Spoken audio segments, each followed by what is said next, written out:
welcome along. It is the first round of the FA Cup once again, and we're here at Home Park today for a very typical underdog cup tie. This is Lenny. He is you're right there.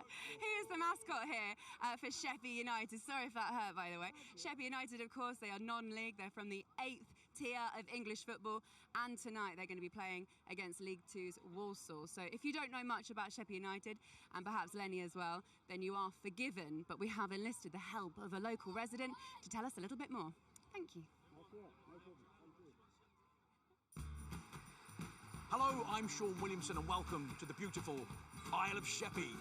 42 miles from London, our little island can be found off of the north coast of Kent.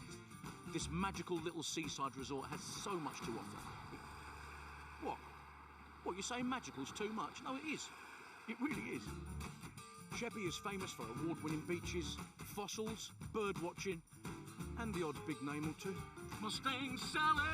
But now putting us on the map and looking to make their own fireworks are our football team. Sheppey United are doing us proud, making their own history by reaching the first round of the FA Cup for the first time. Last year we won the league title and bagged our own quadruple, so this is a team on the up. In Ernie Batten we trust. Dan Bradshaw is back and banging them in up top. And Big Leckett is a rock at the back. We may be in the 8th division, we are the lowest ranked team left in the tournament, but Walsall write us off at your peril. Because we've got something inside so strong. Amazing. Our thanks to Sean Williamson, who really wanted to be here tonight, obviously, but he is on karaoke tour just down the road in Tunbridge Wells, and before you ask, it's completely sold out, so do not turn your telly off and change your plans just yet. Stay with us, because for the first time in their history, Sheppey United have made it to the first round of the FA Cup, and it is a massive moment for the club, who play in the Eastern South East League and are the lowest ranked team left in the competition. So can they cause a big upset? Well, facing them today, Walsall, 4 tiers and 93 places above them. The Saddlers are in the bottom half of League Two at the moment, but they're going to be hoping that a good cup run can kick-start their season. Welcome along. I am delighted to be joined by former England international Karen Carney. Great to see you, Karen. And also Cray Valley manager Steve McKinn, whose side also play in the same league as Sheppey, and they have their own cup game to look forward to against Charlton on Sunday. So obviously a big weekend for you as well, Steve. Yeah, massive weekend. You know, we've got this. Been invited to come here tonight and watch Sheppey, which will give me a chance for when we play them in the league. Yeah. But also the Charlton game coming up for our club is going to be massive as well. Absolutely. Karen, obviously we've got the FA Cup right next to us. I'm not allowed to touch it. I need to be careful what I do there. But these are kind of ties that we look forward to in this competition, aren't they? They are, but I want to ask you a question, Laura. Oh. What did you win last night? No! Come on, tell the audience. Stop it. What did you win? There was a little award for me last night. It was Best Presenter. Don't want to talk about it. Don't want to make a big deal. So, no, we do. Everyone at ITV wants to say massive congratulations. Behind the screen, in front of the screen, the whole ITV family. Super proud of you, and it's a pleasure to work with you and keep being amazing. Oh, stop it. Thank you so much. I really appreciate that. This is so embarrassing to me, though, because I went through rehearsals perfectly, and now you completely messed with my head. I felt bad. But thank you. I really appreciate that. Thank you. Anyway, back to Sheppey, shall we? Steve, tell us a little bit about what competitions, especially making the first round, because for these guys here, Sheppey, first time they've ever done it, means a lot, and I guess you can empathise with them now. Yeah, it does, because what you get, you look at the ground now filling up. It's going to be full of Sheppey supporters hoping for an upset. The revenue that it brings, and the other side of that, with the supporters that come tonight, if they put on a good show for themselves, you could also get supporters coming back through the gate for future league games. Just wandering around here, the fans have been so excited already. They've been very animated, really chatty with us guys too. They cannot wait to see their team in action, but also see themselves on telly, see their team on telly as well, hoping for a win. What is that, Harry Potter? Anyway, they're really... Sorry, that's not going to be easy for him to go back to school, is it? Anyway, let's see how they got here, shall we? Because for Sheppey, actually, to get to the first round, it took them 105 attempts previously, but they have done it, and they did it this way. This is Billericay. It was the replay here at Home Park. And it was Bradshaw that actually scored the opening goal, making it 1-0. Billericay actually went on to equalise in that game, pushed it all the way to penalties, and then that is a massive save. It's the only save there. Aidan Proul pulled that one off, and it actually sent them here to the first round of the FA Cup. So big save, big win. And here we go. So you mentioned about the financial benefits of making the first round of the FA Cup for a team in a division like this. Tell us a little bit more about that, Steve. What do you mean? What can it do for a club? Well, it can just do all sorts. You can get more players in, so may go to the budget. Also, it can do your ground. So when I say that, we need new turnstiles at our ground if we get promoted. We need new seats. I think places like this, you look at Sheppey, and Sheppey have done wonders in their ground over the last few years. I remember coming here with my old club to have a friendly, and it was a grass pitch. Still a lovely stadium, but a grass pitch, so they've managed to get 3G. Something like that could help us get a 3G pitch, because that then brings community schools, local businesses coming and playing on your pitch, and more revenue for the club. Now, Sean Williamson obviously did a very good job of explaining a little bit about Sheppey, but let me tell you a bit more about the place as well, because look at it, there we go. 40,000 people, 2 parallel bridges that connect Sheppey to the mainland. It's a seaside report. It has Britain's busiest ports, and it's also known for their nature reserves, 3 prisons, which apparently was an interesting piece of information to tell you. And now the football team have been put on the map. These are the schools today. So basically they got given a day of non-uniform day, so they got to wear their Sheppey United kits, and then there's their top striker, Bradshaw, going around the schools to visit them. We'll talk about Dan Bradshaw in just a second's time, but in terms of a community and what it means to them, Karen, it's huge, isn't it? It's massive. I think it's 40,000 people are here, and if you can inspire the next generation like Dan did there, go into the schools, see them with the kit, they'll be forever fans here now, and that's what they want for this community and this football team, and it is just massive. That trophy can do so much, and this game could be what, £100,000 worth for this football club.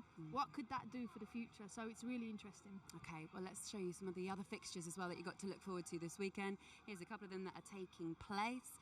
We are one of 2 matches this evening, and the other tie, Barnsley face Horsham, that's in the 7th tier. We're going to keep you updated on that score as it goes today. And we are also going to be bringing you live coverage of 2 matches on Sunday, Chesterfield versus Portsmouth and Crewe against Derby. And Steve's team on Sunday, you can see there, it's also the Greenwich Borough Derby, so your Cray Valley Paper Mill side up against Charlton, which is going to be a big fixture. And I know you're going to keep an eye on what's happening here, but wow, how do you get your team prepared for that? Well, we've had a good week training, Tuesday, Thursday, and then we see them on Sunday to get on the coach, go to the game. And after our game last Saturday, which we won 2-0, we basically told them to enjoy this week with all the press, all the coverage they're going to get, because it doesn't come around often.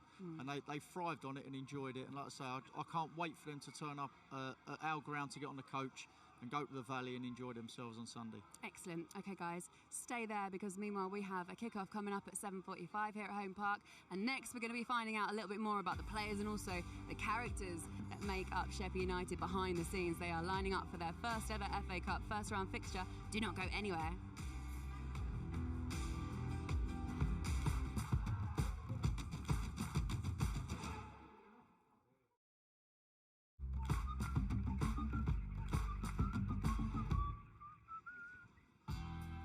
Okay, it is starting to fill up here at Home Park. 1,450 tickets sold today. A huge moment for Sheppey United and their fans, playing in the first round of the FA Cup for the first time in their history. Last week, Katie Shanahan went to meet the team.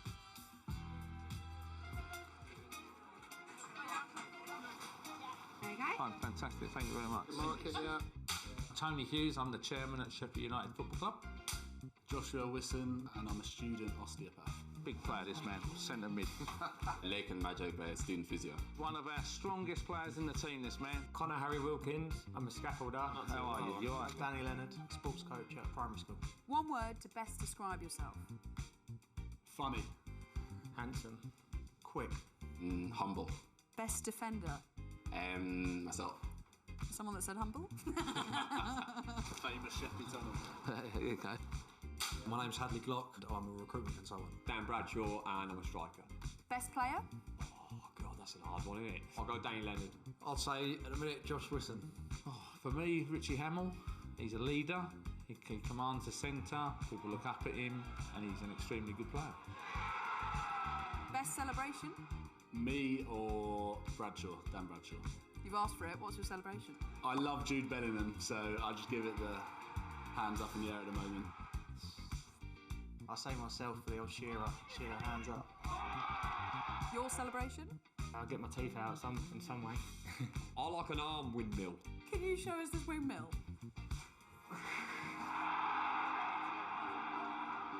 My name's Alan Jack. I'm the club historian. He knows everything about this club. What does this cup tie mean to you? It's the farthest the club's ever got in the 133-year history, so it's everything to us. Massive. It means everything. Just sort of pride, proud for my family as well. It's like a final for us at the level that we play at. Once in a lifetime opportunity. I've been playing this level for sort of 15, 16 years, and this is the first time I've ever reached the first round proper. For me, it's massive. Jeff Recalled, assistant manager and coach. What a performance that was. Oh, it means everything, really. It'd be very hard to surpass this one, I think. I'm from the island, so I know how much they love the club like myself, so it's massive for everyone involved. Richie Hamill, insurance broker. It's massive, yeah, probably the biggest moment in my career. I'm hoping it's going to give us a legacy. It puts Sheppey on the map, because there's a few people who don't know we're here. Confident you're going to beat Walsall? I think we've got every chance, you know. I think we're going to beat Walsall 1-0. Yeah, I think so. You said that with so much conviction. Hopeful. You never know in the FA Cup. Well, I'd like to think so. One word to best describe this club. Oh, it's unbelievable. Passionate. Community. Family. Ambitious. Unreal. Family. Beautiful. Club's beautiful. Look at what we got out there. Okay, well, that was the team. How about now we meet the manager? Ernie Batten is alongside me. It's his second spell as manager of this club that I know that you love absolutely dearly. Love so much so that before you even knew you were coming back as manager in the summer, you had a holiday booked with the family. You actually had to cut it short. You missed a couple of league games, but you came back early for this cup tie. So obviously family is very important to you, but so is the club. Yes, it's true. I mean, I'd been here 5 or 6 seasons prior to that, and I stepped down last August, and Jack Midson came in. Jack lasted a year. Unfortunately, he left the club along with the chairman. So I came in really to steady the ship, just as kind of an interim manager. And here we are, found ourselves now, these few months later, on an evening, speaking to yourself and having the cameras here. Not bad, is it? No. Is it true that you and your wife personally purchased this football pitch? Well, we did, yes. We've got a long association with Sheppey United. I played for them towards the end of my career for a few seasons, and I've been in business here for many, many years. I just wanted to give something back to the community. It was very important for me, so my family decided to invest in Sheppey United. And is this your lucky hat for tonight? I'll tell you after the game. I think we all need one, that one. Yeah. Ernie, just a quick one from me. Obviously, it's your moment tonight and your night tonight, but a bit of advice for me on Sunday. How do I prepare the boys in terms of calm the nerves and stuff? Because you've already done it now. Yeah, I think that's a tough one, Steve, isn't it? You know, it's so different to what we're all used to, you know, playing the league games week in, week out. Non-league football's so much different to nights like tonight. But I think you've just got to keep a calm exterior, even though inside you might be a little bit, you know, nervous about it all. But we just get that over to the lads, play your game, you know, relax in training. Obviously, the other night when we trained, nobody wanted to make a tackle, you know, nobody wants to get injured. But hopefully tonight, you know, we can put on a show. Enjoy it, mate. Thanks. Ernie, we've been looking at how the community and all the schools are looking forward to this as well. They've all been wearing shirts instead of school uniforms. I know Dan Bradshaw's been out and about meeting the kids. How are they all feeling in the dressing room now? Well, yeah, I mean, it's been marvellous. I mean, the whole experience from the moment we got through against Billericay has been incredible. The local community, as you say, you know, the schools, we've had non-uniform days. We've had local tradesmen coming in doing works. We need to do works to get ready for this evening. Local businesses providing materials, building suppliers, and just the whole community is really bought into it. If you're going to beat Walsall today, a club that are so much higher than you in the footballing pyramid, you're going to need goals. You're going to need the likes of Dan Bradshaw, who we know is a super important player to you. What have you been saying to him, and what do you need from him today? Well, Dan does what he does best, and he gets himself in the box and he scored goals. He's proved that over many, many seasons. He has been struggling with injury. He's had a hamstring strain. He's been having some intensive treatment. He trained the other night, so we're just hoping Dan's fit. And if Dan's fit, we've got a chance of getting a goal. Anyone else that we need to focus on? Well, I mean, we've got some good players on the side. Our 2 wide players, Danny Leonard, James Bessie, are very important to us. We try and play good football. We've set ourselves a stall out to play good football for many seasons. I'm a great believer in that. Fans pay £10 to come and watch us, you know, and I don't want to stand there bored, you know, so we'll give it a good go.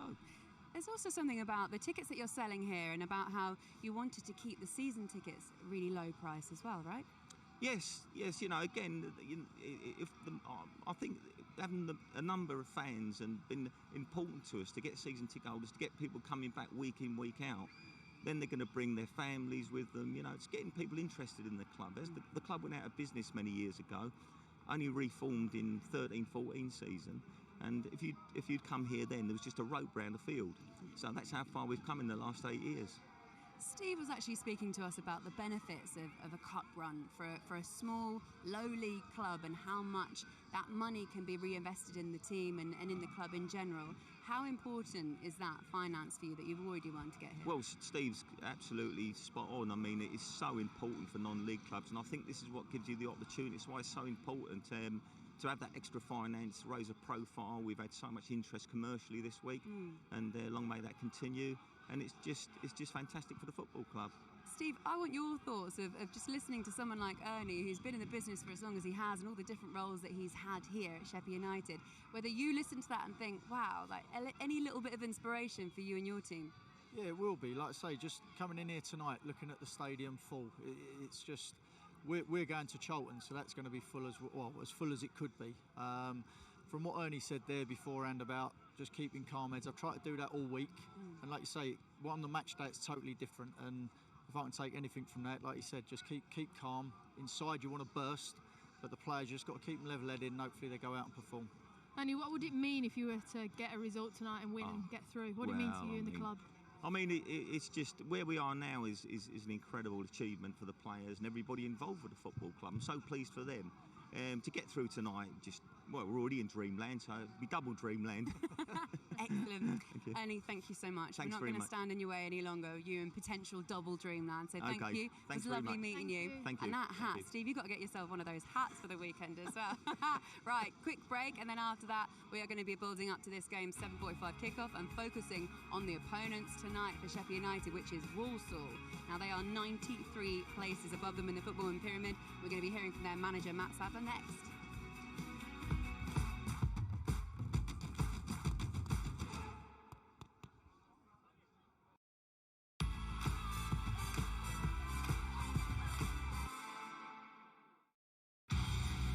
This is Real Madrid, and they are never to be written off. That's a thunderbolt from the blue, and there's that moment of magic. It's a great Real Madrid goal. Here's Valverde, individual brilliance. Vinicius Junior on the escape. Rodrigo scores. Real Madrid celebrate. Okay, so La Liga action to look forward to. Reminder, we have loads of football coming up, including that. Next Saturday, you can watch the brilliant Jude Bellingham in action for Real Madrid. They are up against Valencia. So Saturday, 11th of November, 7:30 here on ITV4 for that one. Meanwhile, here at Home Park, we are building up to this FA Cup first round tie. Walsall are the visitors. So can Walsall beat Sheppey United? Well, they should do, because they are that much higher than them, but they're not having a great start so far to the league, Steve. Lack of confidence, lack of consistency, what's going on? I think that they just need to start getting consistent in their play. Football's football, and if you start winning games and scoring goals from open play or set pieces, it's just a knock-on effect, and that's where the confidence builds.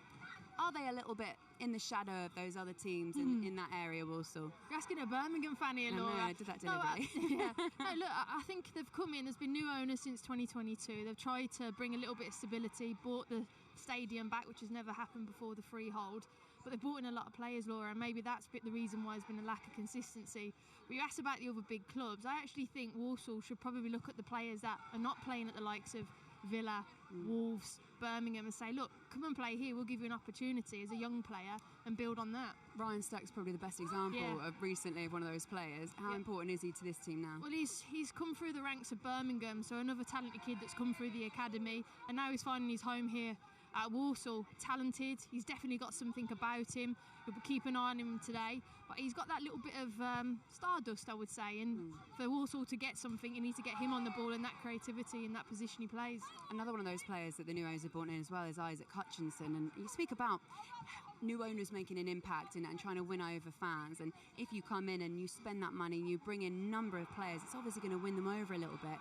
takes time for things to click, I suppose, and for players to fit in and bed in. This player in particular, creative midfielder, 6 goals, 2 assists, could have a big impact today too. Yeah, he should do, because like I say, goal-scoring midfielders are worth their weight in gold, and he gets about the park well. He's got an eye for goal. He was a player of the season last year. He had, I think he's got 6 goals, 2 assists for them. Look, he plays on the left-hand side, right-footed, but equally you can see there, can twist and turn onto his left foot. Quite physical, tall for a wide player, unlike Milo, who's quite small. So hopefully he'll be a bit of an aerial presence for them today in terms of set pieces as well, but talented technical player, probably better in the attacking third than defending third from what I've seen of him, but nonetheless he's there to create and score goals. Finished 16th in the last couple of seasons, and sometimes you see when teams are struggling league-wise, they can come away from that, have a good run in the cup, and it can make all the difference to the fan base as well. Yeah, definitely, and like you say, for Walsall tonight, it's important that they get the win, because that may kickstart their season, and if it does, then they can climb the table.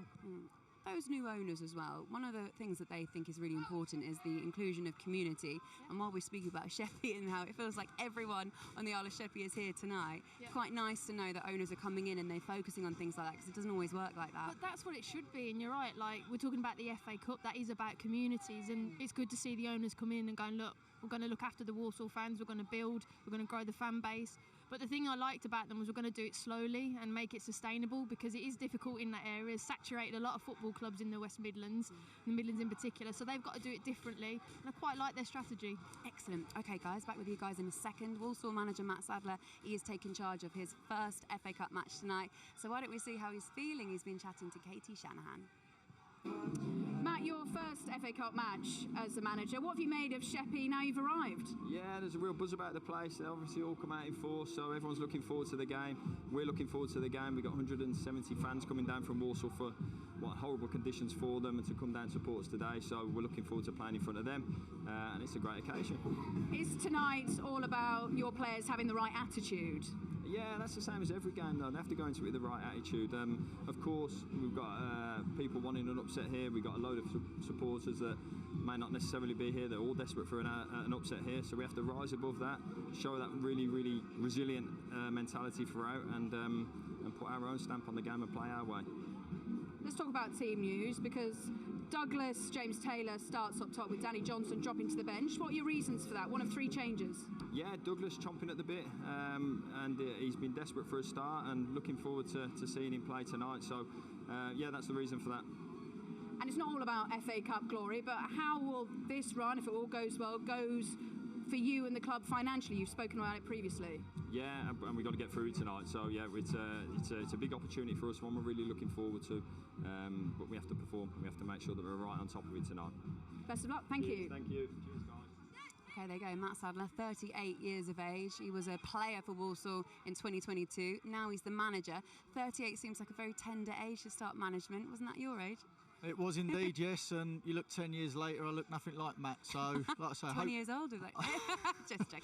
Hopefully he doesn't wear like myself, but no, it's a tough job, and going at a young age, it's exciting, and hopefully he can continue. Like I say, tonight will be a big thing for him. If he can win tonight and continue that in the league, it'll be a big thing for him to carry on with. Do players...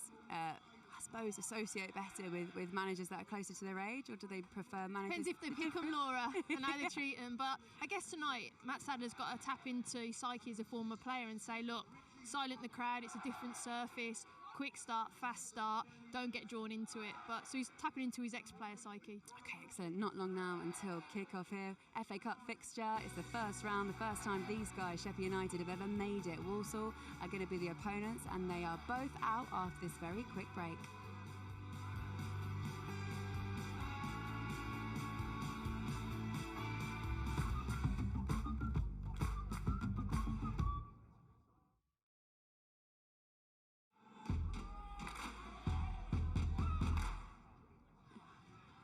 Hello, welcome back. 7:45 kick-off. We are not long away from this FA Cup first round fixture, and it is Sheppey United against Walsall. By the way, 1,450 tickets sold here today. 170 of those have gone to away fans.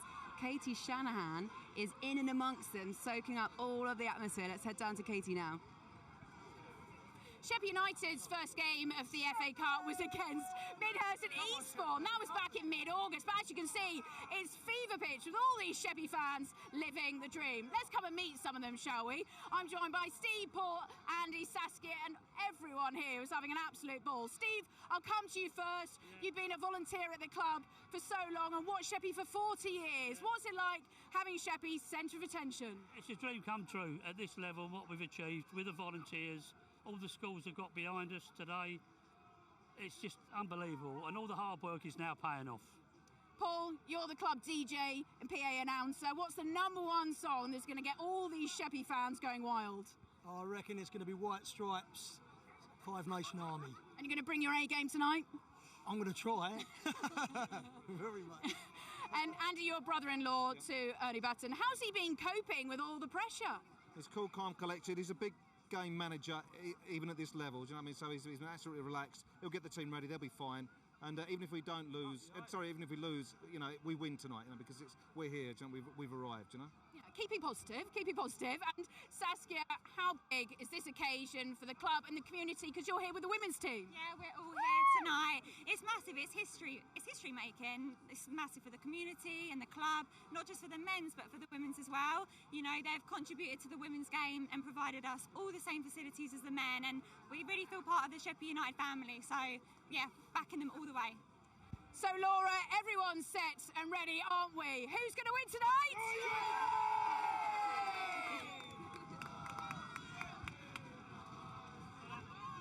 They are up for it, aren't they? Wow, can't wait for this. 7:45 kickoff. Final few thoughts from you two, Steve and Karen, who are still alongside me, as you see the team there, Sheppey United, sitting in their dressing room, having a little chat with each other.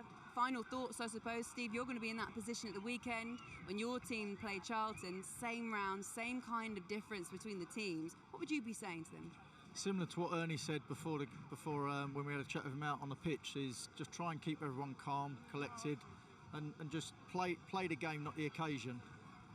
When you mentioned the pitch, Karen, we were speaking to Ernie Batten earlier on about the fact that he and his wife put the money in to buy this pitch, 4G. What's the difference? Look, the ball will bounce differently to grass, but I do think it's not as a level as probably people would think, because it's not like a bubbly pitch, it's not wet, it's just going to glide across the pitch, so it might suit Walsall, it won't be as bad as everyone thinks.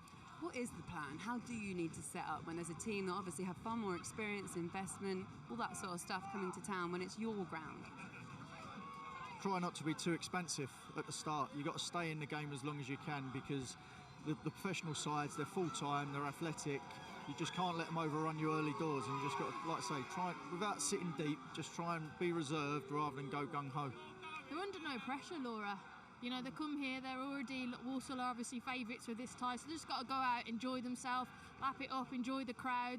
But as Steve says, stay in the game. First 10 minutes, absolutely vital. The crowd are so close, but it's not like we say that when we go to a Premier League ground and you go, wow, the tiered seats, they're all on top of us. When I say they're close, they're literally behind this little barrier here, within shouting distance. We've heard them shouting an awful lot. I wonder how they can influence this game. You can see there the team's ready to come out. We are building up to kick-off. It is coming out very, very soon. Stay with us. Very quick break, then when we come back, it's time for this first round FA Cup fixture between Walsall, who have come to town to see Sheppey United. And a final thought, really, as we build up to this game and we look around, and there are so many people already here that are still streaming in. 40,000 or something like that, the Isle of Sheppey. Might be the biggest thing that's happened to them in recent memory. They cannot wait for this. It's so exciting. Yeah, all they want to do is wait for the kick-off. As soon as that referee's whistle goes, they're going to be behind Sheppey all the way through to 90 minutes, regardless of the score, because they support their club. I'm keen to see if they can give Daniel Bradshaw that one opportunity, Laura, that one opportunity in the penalty area where he could maybe get a 1-0 and grind it out. But look, the fans are going to love it, and here they come. Dan Bradshaw, of course, one of those strikers that would need to score goals, that has been doing the rounds in the schools today. Can you imagine that on the day of a game? Massive, massive day in the history of this club, Sheppey United. Do not go anywhere. Kickoff is coming up next.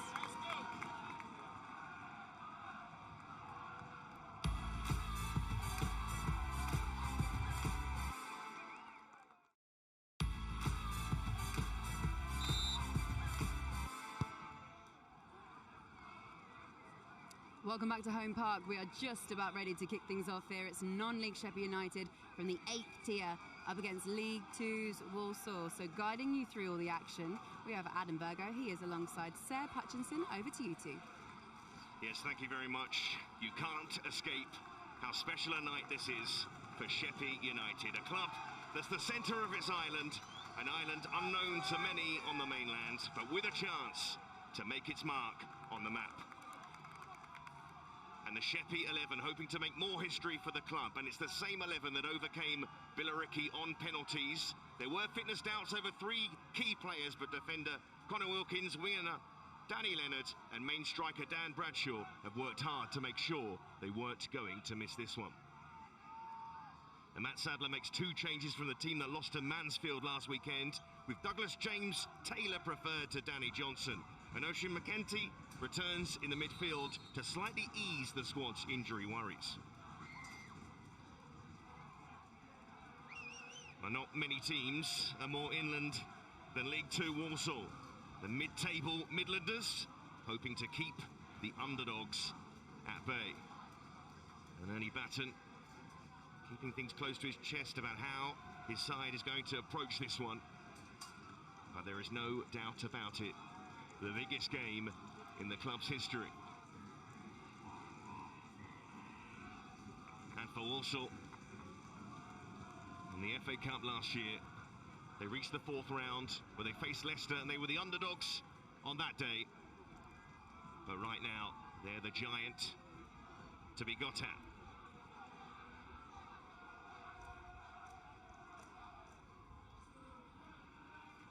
And the Sheppey players, the Sheppey management, the Sheppey community have spoken about this game for weeks now. Since the draw was made, because they knew they had to beat Billericay to play Walsall. They have been so excited, to say the least. How will that nervous excitement play out?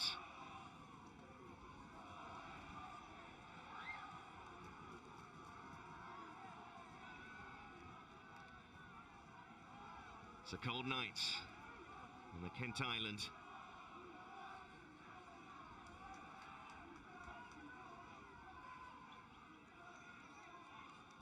And they make it a tricky evening for their Football League foes. Well, away we go. The start of the FA Cup first round. Proper, where the dreamers can keep dreaming. And it has been a dreamy few weeks for Sheppey. What do they need to do tonight, Adam Virgo?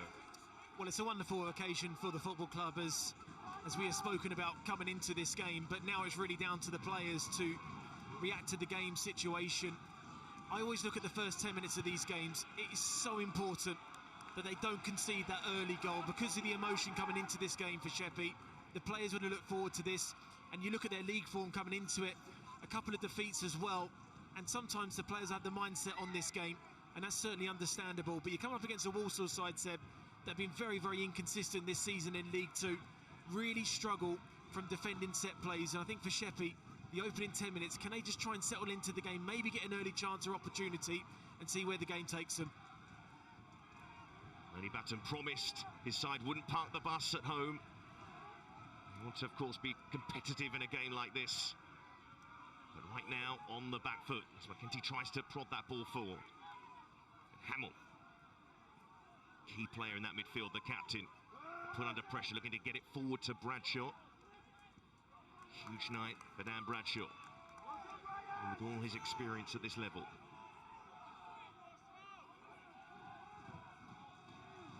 Hutchinson. So that left-hand side can make things happen, but this time it's Leonard hoping to make things happen for Sheppey. They're driven on by the home crowd. Across comes the challenge from Akagwi.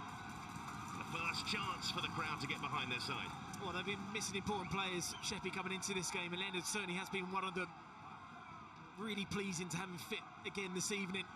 He's a great outball for them in terms of the positivity that they play on that right-hand side. Talk about early chances, talk about momentum swinging in their favour. These are the little areas that you look at early on in the game, because they'll need it, because the longer this game goes on, they'll certainly tire, but he knows a good start to this game will certainly help his players settle in. Will Diallo go long?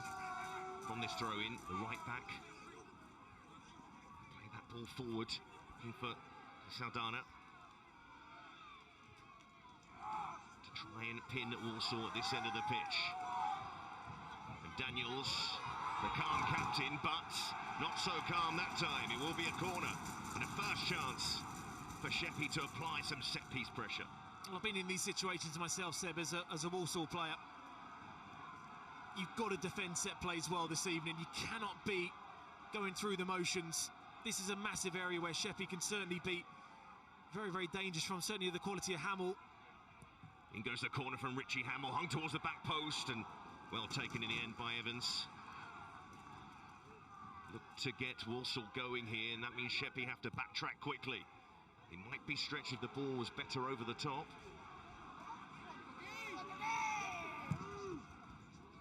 Prawl, Sheppey goalkeeper, Aidan Prawl. And Daniels under pressure. Bradshaw on his shoulder. Kagwe. He'll look for that long ball forward. Diallo watching it all the way and cut it out well. Lambert can't get a touch of the ball so far. We'll get this moving to Hutchinson. Hutchinson to send one in. And there are appeals for handball. More from the Walsall supporters than anything. Daniels. Hutchinson.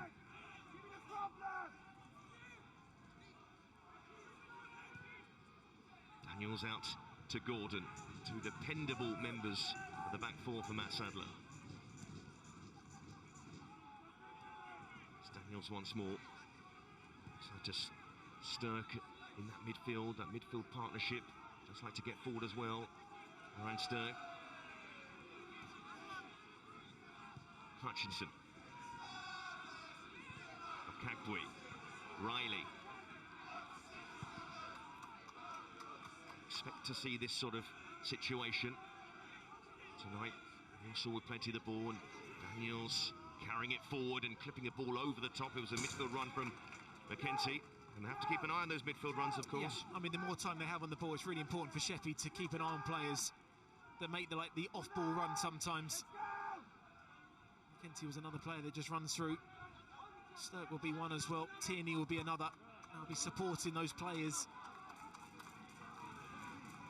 But for me, Seb, tonight, I think Tom Knowles is going to be a really, really important player for Walsall, because what he offers is width out wide, that he's got a couple of decent assists this season against Newport and Mansfield. But what he does as well, he cuts inside, and he kind of feels in that inside right position where it's very, very difficult to mark against. He's a big, big player. He's had injuries this season. It's good to see him back again. With non-league experience. Spoken about that in the build-up to this game. Start in from the back. Side, they like to play their football. Sheppey, not here just to pump it long, and that was a good pass between the lines to find Lambert, who's the creative force behind Bradshaw. That 10 role. Stern. So haven't got Tierney into the game just yet. Riley. Switch it out to Hutchinson. He does well to find that sort of room in that channel. Gordon. Hutchinson. And Hutchinson might fancy a shot here.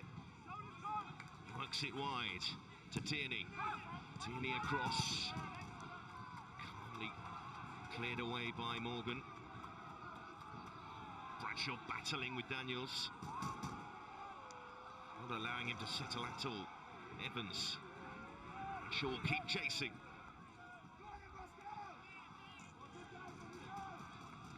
Of course, these Sheppey players have been waiting for this night. A few of them had niggling injuries. Situations, some cases that were even more precarious than that, but they were never, ever going to miss a night like this. Morgan. But this is dangerous here for Sheppey. The big block came in there, very important block by Wilkins, and he had to make it. Yeah, really, really good play there from Connor Wilkins in terms of not allowing James Taylor to really spin him by getting too tight to him. A good important block there. Knowles coming off the line, as I mentioned. Just that quick turn, but I have to say, good defending there from the defender. Connor Wilkins converted from right back to play at centre half this season, stopping Walsall from taking the lead, but they do have a corner, the visitors, and it goes towards the back post. Oh, and it was headed wide. That was a big chance. McKenzie, the player at the far post, I think he's had a real influence in the game so far.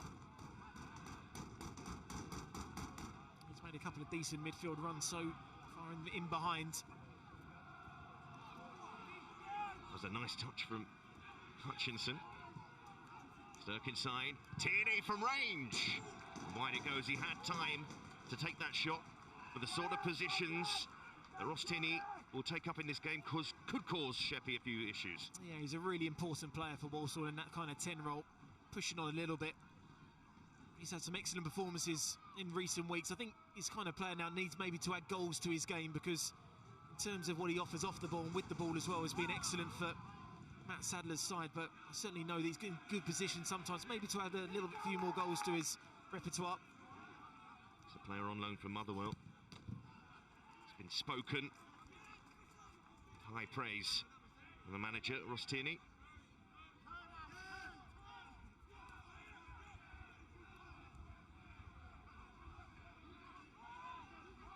Hutchinson, who's had plenty of touches of the ball so far, just about gets that pass out to Riley.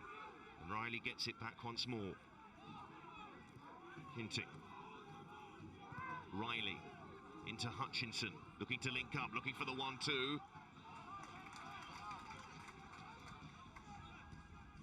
Lambert back there.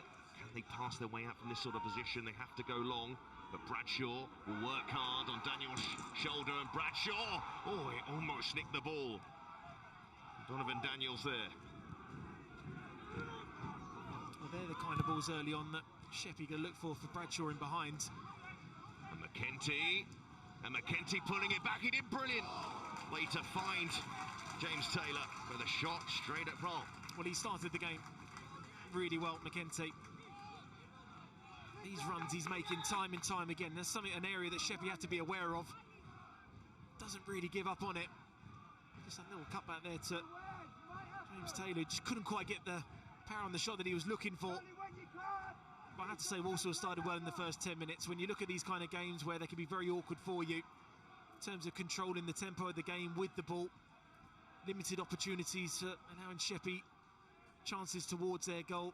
I think Matt Sadler will be fairly pleased so far. First 10 minutes that they've started the game fairly confidently.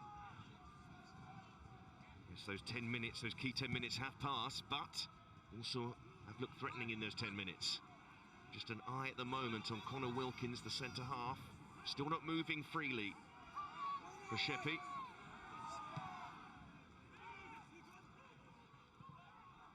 Here's Wilkins. James Taylor. Hutchinson. It's looking very dangerous at the moment for Walsall. And James Taylor in. They keep coming here, Walsall. Nervy period for the home side. Knowles. Couldn't get around Morgan. Kagwe. Kagwe, a little chip ball over the top looking for Tierney. That's another situation just about dealt with by the Eights.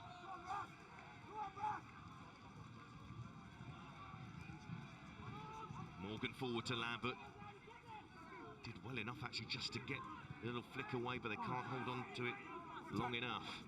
Riley. Gordon. Stirk. Riley looking to link up. Now Lambert, but he can't find a teammate. Stirk is in there quickly. Haven't been able to break too many occasions so far, Sheppey. Daniels.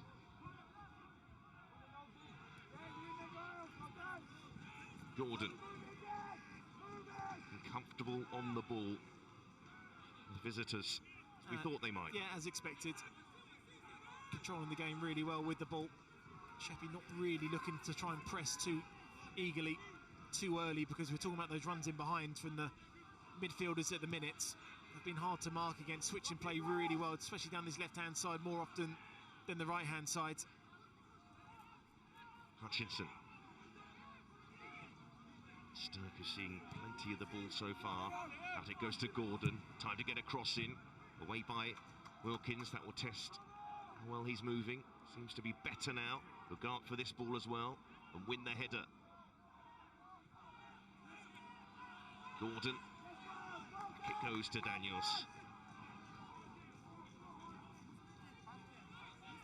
Stirk. Dropping off starting play for the Saddlers. Daniels. Goes to Riley. McKenty.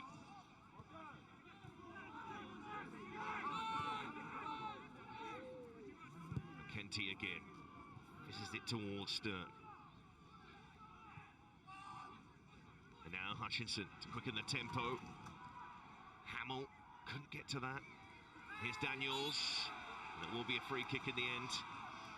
And of course, in these sort of situations, Adam, they have to be careful, Sheppey, that they don't go chasing the ball around. Yeah, and I think that's really important. And I think the way that they've set up without the ball early on, I think certainly it identifies that.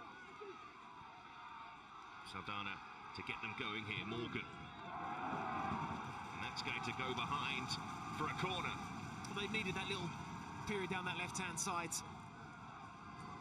So Riley and Gordon have had to already do more without the ball than with the ball. So nicely down that left-hand side to try and get an early crossing.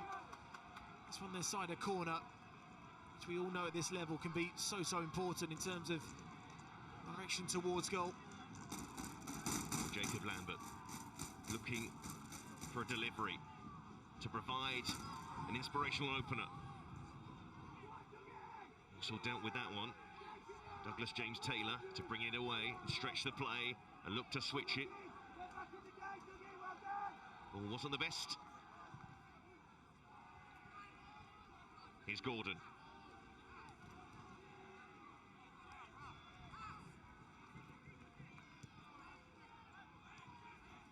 Daniels. Hutchinson. Ball across. Riley just allowing the ball to run out of play. Give us a chance to talk to the Sheppey manager, Ernie Batten.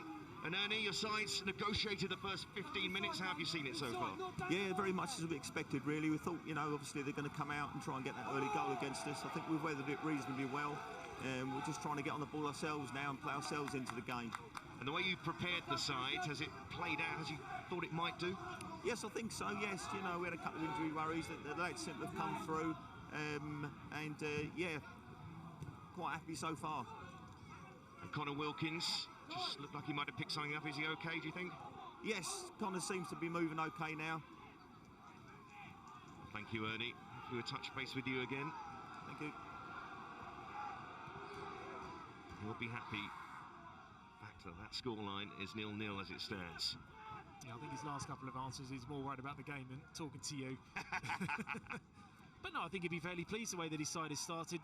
I think sometimes it surprises these non-league sides, sometimes how fast that these league players can actually move the ball and run without the ball and show their qualities as well.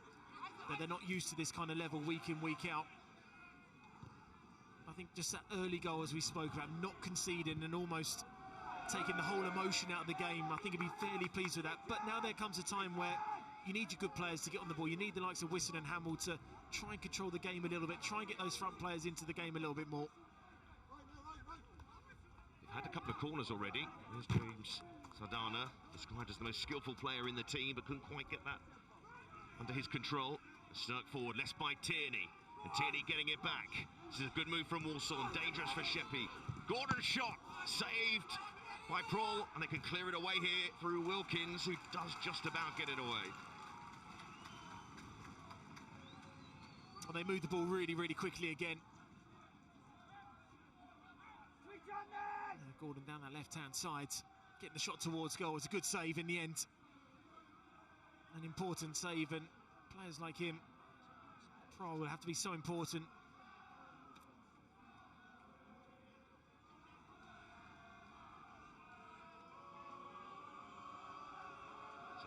Kroll will take his time on this goal kick.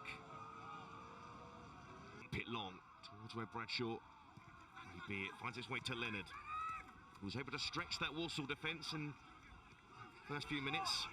Not had a chance since then.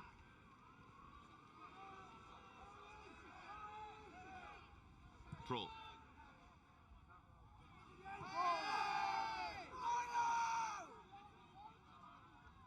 Hutchinson. Diallo on the cover, but Hutchinson's looked pretty composed out there, Adam, wouldn't you say? No, I say there's a good balance when Walsall play, especially with Hutchinson and Knowles in the side. He offers good space, and like both wide players do for Matt Sadler's side, they can occupy the space on the width, and then also they can cut inside. It's a fullback's nightmare sometimes that trying to mark those kind of players are very, very difficult to do, especially when a team's controlling the game well with the ball and they're making forward passes, Walsall, which is making it difficult for Sheppey to pick up players and mark. Sardana has to be careful back there, deep. Get on that ball, Bradshaw. Can't hold on to it though, Sheppey. Here's Knowles. And it goes to Riley. And goes the challenge. This isn't the only FA Cup game taking place tonight. Barnsley facing Horsham. And Max Waters with the goal for the home side at Oakwell. So as it stands, no shock in that particular tie. It's Tierney! And over it goes. When he has found space outside that penalty area, he's looked dangerous. Yeah, I mean, he's picking up some really, really good positions. And when you're looking at that defensive line, you're looking at your two holding midfielders in terms of Wisson the 20 and Hamill the 6. It's so important that they are spoken to by their centre-half partners in terms of movement, left and right shoulder. Tierney's picking up some really good positions at the minute. And you almost feel just a bit more quality in front of goal for Matt Sadler's side, and you may find them finding the back of the net. It's been a really good start from them. Well, the manager, Matt Sadler there, calls Ross Tierney his Irish rover. And you can see why. He's picking up positions all over that front line at the moment. Hagbri.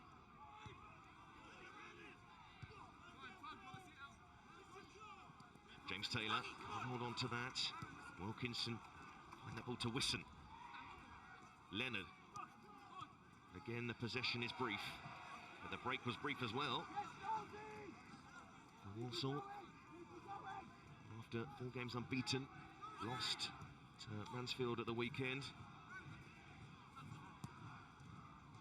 Diallo looking to link up down that right-hand side, and Gordon caught on the ball. Bradshaw, Lambert. Sardana to have a goal! It's Ireland inspiration! James Bessie Sardana with a moment to remember.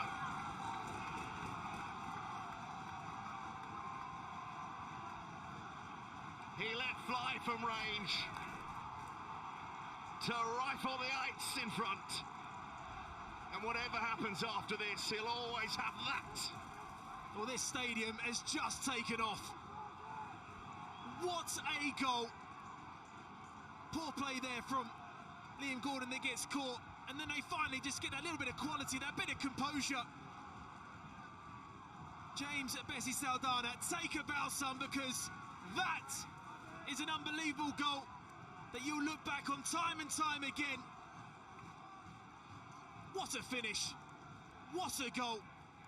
Now we got a game on. Almost everyone in the Sheppey squad says he's always late for training. Well, who cares if you produce a finish like that? No doubt will never be forgotten round these parts. And just where Sheppey wanted to be. In front. And all of a sudden, Walsall, after looking pretty comfortable in the opening 20 minutes, as the temperature keeps dropping in this arena, they'll be feeling a little uncomfortable right now. Oh, Matt Sadler will be fuming because you've controlled the game for 22 minutes with the ball, without the ball. Really limited Sheppey to 1 or 2 opportunities. And then Liam Gordon just gets caught on the ball, and then they just break really, really well. Could Riley have got a little bit closer to him maybe, but take nothing away from the strike. That's what you dream of when you go to bed last night, scoring a goal like that. Of course, still a long way to go, but just platonic. And Knowles trying to get round his man Morgan, and he's done that, Knowles. It will be a corner to Walsall. They'll have a spring in their step in defending now. Yeah, they'll need to react now, Sheppey, because you found yourself the goal, and now's the period now not to get too excited.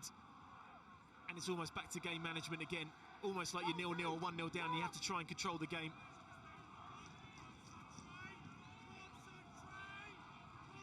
Corner for Walsall, looking to strike straight back, and this might be the moment. Daniels, can he lay it off nicely? Stoke does well.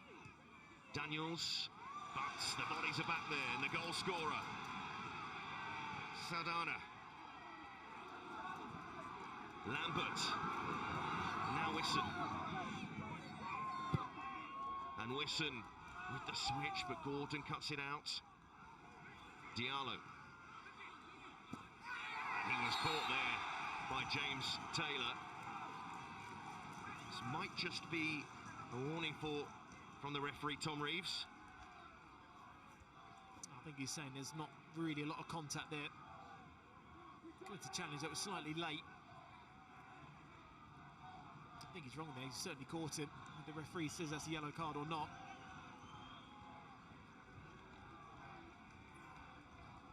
You can feel the buzz around this tiny arena. And Matt Sadler at the moment. Stern look. Morgan down the line. All running out of play. For James Bessie Saldana. What a moment that was. He's probably still thinking about it even though this game is going on.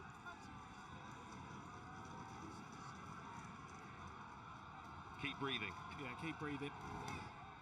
Just hope you press the record button on your box. I'll be on catch up, ITVX. Don't worry about that.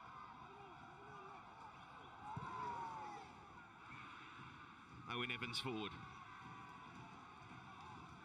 Wisson. One down the line. Hutchinson. What is the emphasis I've been putting on that name, Adam? But it's one I know how to pronounce. Exactly. Anyway. Diallo on that side. Had his work cut out in many ways with Hutchinson's movement, but I won't stop him. Gordon in the way. Wisson. Daniels. Now Walsall on the ball. And Ernie Batten. Can have another word with him. Ernie, what a goal. Struggling at the target this season, but wow. You know, that's fantastic. It was worth waiting for. Absolutely. The players have described him as the most skillful player in the squad, but also accused him of being late for training. Both those things true? Well, I think so, yes. I think he's top of the fines chart at the moment. I think you're going to be punishing him for being late for training if that proves to be the winner. Yeah, I think we'll let him off this week. Thank you, Ernie. Oh, what an effort that was from Douglas James Taylor, just for a split second. Well, they might just bend into the corner. Yeah, it's a chance, isn't it? And Tierney really important on just getting on that front foot and just kind of intercepting the ball there. Just that little touch out your feet there, just trying to bend it around Hamill into that right-hand side of the goal. I think the goalie's beaten, but the post isn't. Good. Douglas James Taylor, a young player, released by Stoke in the summer after being loaned from them last season to Walsall. So a young player looking to get a run in the side, especially with the injury issues they have up front with Freddie Draper unavailable, started the season so well. Yeah, I mean, Draper's the key player that Sadler is missing, and listen, he had options to go for this evening. Maybe Danny Johnson could have been the player that led the line, but I can understand why James Taylor's been picked in terms of the pace that he has going forward and been limited to opportunities in the league, but certainly deserves his chance now. Losing the ball in his own half, but he's got away with it there, and that's a good pass to Wisson. And the underdogs in front here.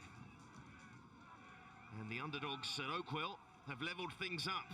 Horsham made it 1-1. Shamir Fenlon with the goal. Brilliant. Former Brighton player, Aldershot.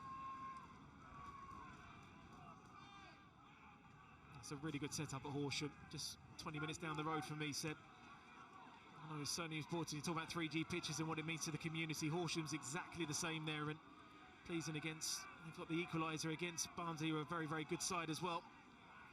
Also looking to show that they're a very good side. But Tierney losing the ball. And since they scored, Sheppey United, they've looked stronger. Yeah, I mean, sometimes you get that goal against the run of play maybe, and then you kind of freeze a little bit and you kind of drop back. But I'd say his side have stayed on the front foot, which has been really, really important. And you sometimes want to see a reaction from Walsall, and just at the minute, they seemed a little bit shocked. And I think the one area you look at Walsall this season, you look at characters, and when they've conceded the first goal in the league in particular, they've struggled to come back and find wins. Only done it against Bradford and Salford this season, but I think sometimes a mentality with this side can be got at in terms of a mindset. Just at the minute, they just seem a little bit fragile, conceding that goal. There's no doubt that goal has shocked them. All has to be very careful there. He's played it straight to Gordon, who will drive forward. Knowles. And Knowles has three to cross the ball into. It's a brilliant touch and it's off the line. James Taylor thought for all the world that was going to find the corner. Here's Hutchinson, and he has a go! Well, another strike from range, but they still haven't conceded. Oh, Connor Wilkins. Talk about the goal. This is good as scoring a goal. Does so well there because he just goes back on the line when the shot is taken towards goal. He's there waiting and ready. Great defending there from him, reading the danger. You can't go and attack the player, so just go back on the line and be an extra body. Done brilliantly there. Wisson will look for Leonard, who does back his pace, but the pass wasn't quite in his path. Gordon. Daniels.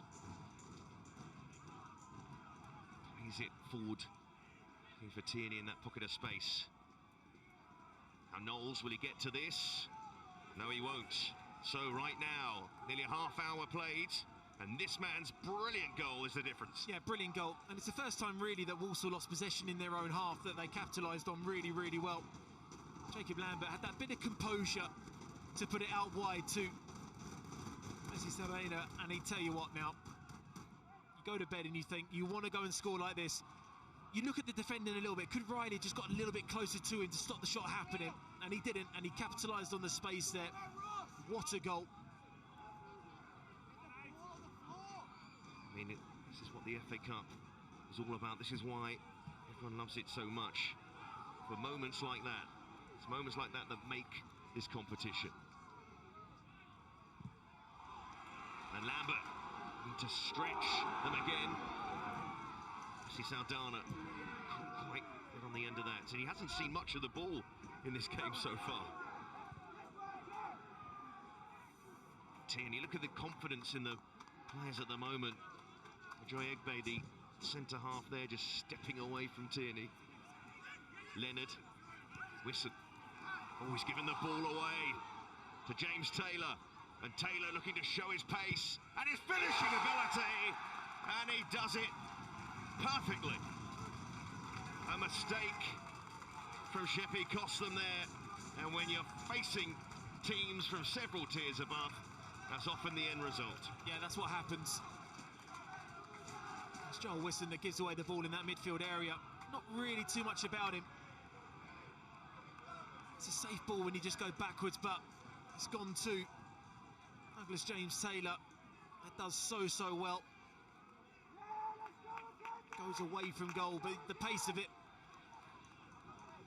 takes him away for Joy Egbe, and then all of a sudden Walsall in pole position. Sheppey in a little bit of danger there, through the legs of the defender, past the goalkeeper. You can't afford to give away the ball in those areas, and Walsall capitalised on it brilliantly. Well, for Josh Wisson, popular player in the dressing room, a disappointing moment for him. Those things can happen. Good moment for Douglas James Taylor. His first goal since January. Scored once last season on loan from Stoke at the time, but who's been made permanent because Stoke let him go. Yeah, and he's justified the starting position this evening. He's been given opportunities in the EFL Trophy and had a really good performance against Forest Green in that game, but say limited chances with Draper leading the line. So when you get your chance and opportunity, you have to take it. I think he started the game fairly well, occupying both centre halves, but he just gives Walsall a decent outball in terms of his pace going forwards. Hutchinson. On Diallo. To Gordon. Knowles. Waiting for Riley. Knowles again. Got a bit of their swagger back now, Walsall. Stirk. It's a pass looking for Tierney, not quite. James Taylor couldn't quite get there. He's going to have another chance here, though. Probably been the biggest threat to the Sheppey defence. Hutchinson. Hutchinson! And it's saved. Mike Prohl had to make the save. It's backing off a little bit, Sheppey. And now Walsall got the confidence going on the front foot again. They're attacking the space really, really well. It's not Lambert, might be just get a little bit closer to stop the shot happening. Comfortable saving in there from the goalkeeper, but say Walsall really are now on top, scoring the equaliser. Looking for the second one now. Goes the Walsall corner, and it's awkward. Ball there again. He looked like he got something to it, maybe not. He's gone behind for a goal kick. Dangerously close to going all the way in. Yeah, it's an awkward one, is it? An awkward win here inside the grounds. Did well to leave it in the end. He started his career at Charlton. With Matt Sadler. A lot more comfortable right now.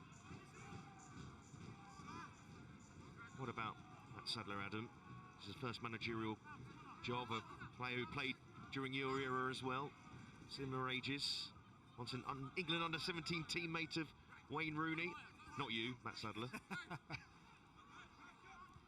I played against him many times, and say really pleasing to see getting his opportunity in management at a young age. So he knows the club being a player here.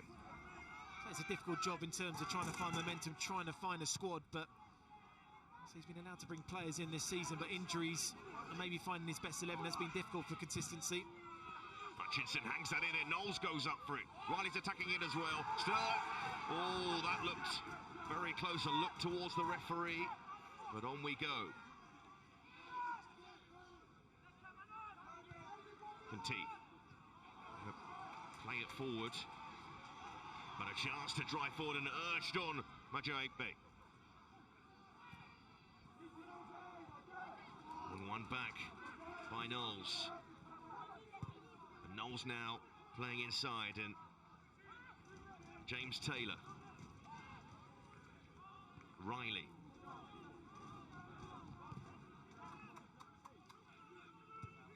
The pattern we had for the first 15 minutes of the game has returned. Hutchinson. He does look threatening when he drifts from that left wing position. Diallo. Goes backwards. Just about getting it away.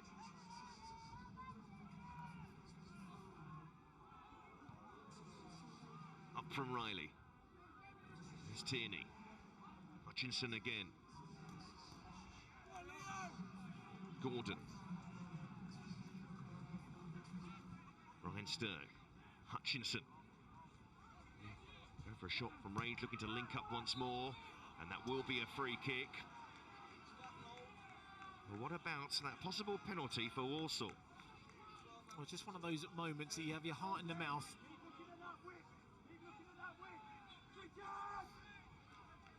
One of those ones where it's almost a 50-50 when you see it, and you thought there's immediate contact. I mean, he gets there first, but I don't know if the contact from Bessie Taneda is enough for Stoke to go down.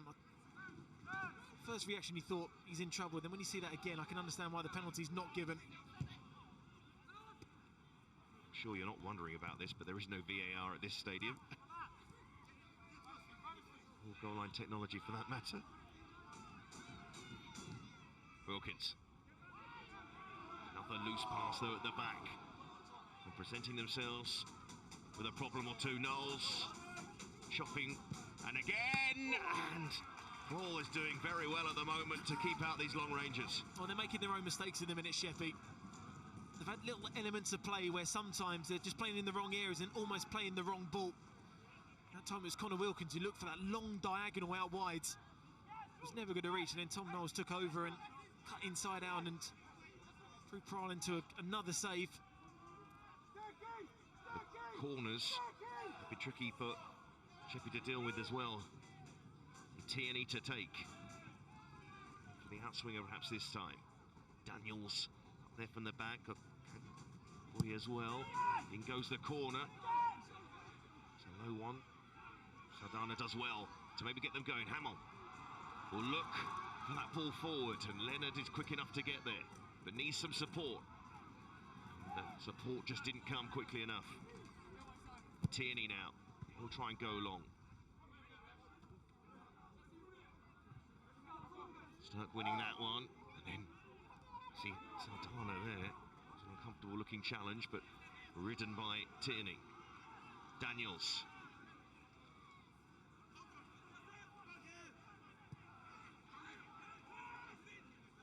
Sheppey couldn't get themselves to half-time with that lead, but right now, just holding on to this current scoreline as Riley drifts inside.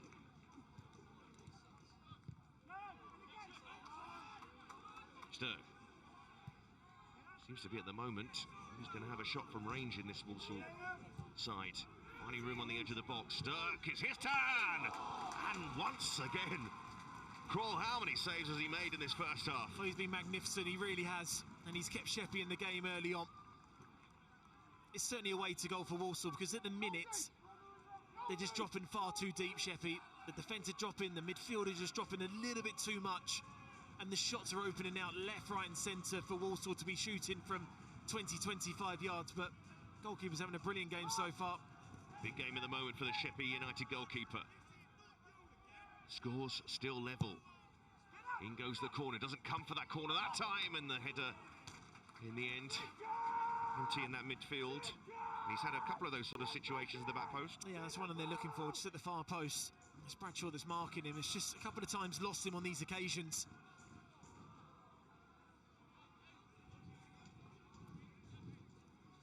Well, at the moment, Sheppey United side in the FA Cup first round for the first time, and they did have the lead.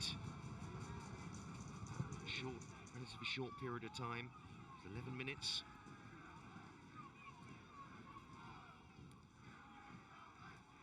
Lambert.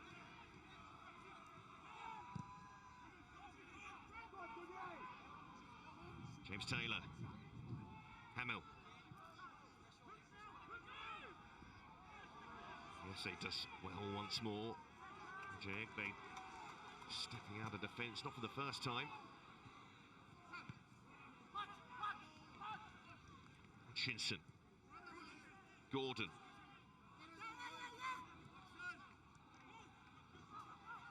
Hutchinson. Pass doesn't find its mark.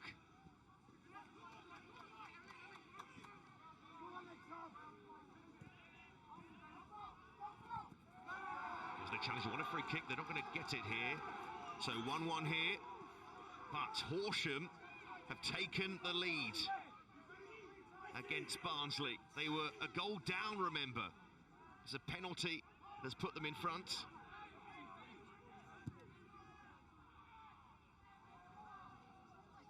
James Hammond with the goal for Horsham. Hammond, the hero, as it stands. What a start to the FA Cup first round. But Douglas James Taylor looking dangerous again, and he has been a bright spark for Walsall in this first half. He always looks lively. What I loved about his position, playing on the shoulders every single time in the centre halves. For this reason why, the little through ball, maybe a shade of offside, maybe. I thought maybe he could have been a bit more selfish and gone for goal himself rather than looking for the cutback. Sheppey United, you feel, just want to get to half-time here.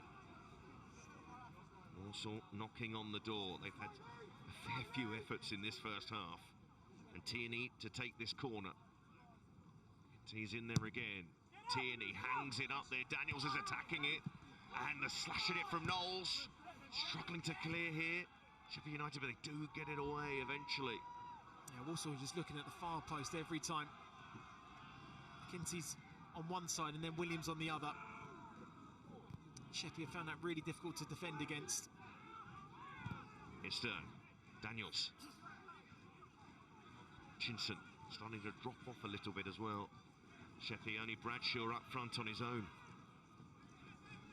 But Bradshaw at the moment is holding his hamstring. Not good news for him. James Taylor, and he's gone down, Dan Bradshaw. And he's in a bit of pain. He's got his head in his hands at the moment as Walsall keep coming forward. Here's Hutchinson, he loses it. And there you can see Bradshaw, who's worked so hard the last week or so to be ready for this game. It's the biggest game of his life, he said.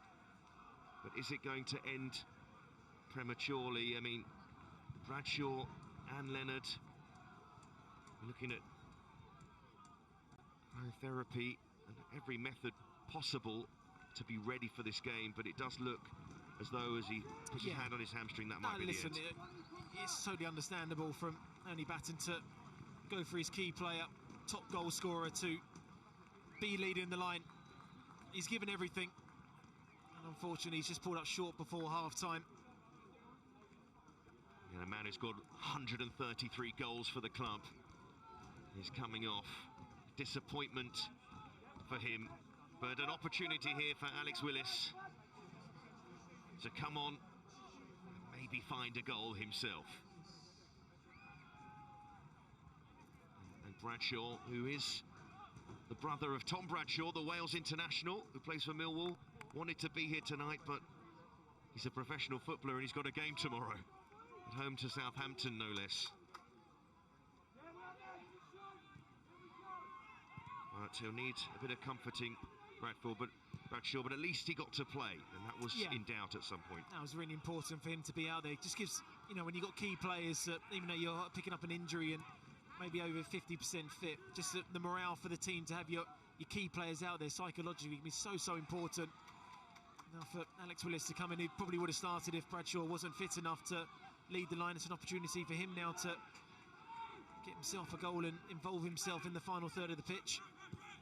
Yeah, just his 7th appearance of the season for Willis, actually from the bench. There's going to be 3 minutes to be added on in this first half as Morgan is watchful with that. So much for sides at Sheppey's level. Play more cup games than league games at this point of the season to get through all those rounds to reach this point. McKenty. As he goes, Stern. Work these positions reasonably well, Walsall, to have shots from range. Let's be honest, they have peppered that Sheppey goal. Cagbury, play it forward. Here's Taylor. Can get that under control, but it keeps on coming back. We really need to get to half-time here, Sheppey. Riley, Hutchinson. Hutchinson trying to keep it going. Daniels. Willis will chase him, but Daniels will push forward, and also might be able to get across in here through Gordon. And I think the offside flag had gone up on that far side. Yeah, really important now, game management. Going into injury time now for Sheppey, just to see the game out to half-time. Take your time with goal kicks, free kicks, corners, anything you do, just to run down that clock. But what I will say, he'll be absolutely delighted with his side's input into that first half. And alongside him there, Jeff Record, who was a former player, Sheppey player, just like Batten himself. Batten was a striker, and Record was a defender. Some disagreements? Yeah, I was talking to Ernie. He wants to go all-out attacking play. And Jeff was talking about kind of sitting in and showing that defensive unit. So I know they've had a few arguments building up this week to how the gameplay should be, but I think they'll be both delighted, Seb. I know what it means to the club. I know what it means to non-league football sides, and they can be very, very proud of their team so far and just try and see this out now. Here's Hutchinson. Hutchinson again looking to link up and get it back from Knowles, but not quite. They've tried those 1-2s a few times in this first half. They haven't come off that often. See Sandani, what a good ball that is, looking for Morgan. Riley on the cover. And back it goes to goalkeeper Owen Evans, who might be feeling a little bit cold at the moment. To too much to do. Can he be tested here? They love a free kick in that sort of position, Sheppey. Here's Tierney, but he's lost it. Hamill, Wisson. Oh, he can shoot from range, Josh Wisson. Leonard. Hamill, good pass. Diallo, time to play it across. This is intricate football from Sheppey. Just looking for that opening for the shot, it didn't come. So far, the non-league sides in both cup ties tonight acquitting themselves pretty well.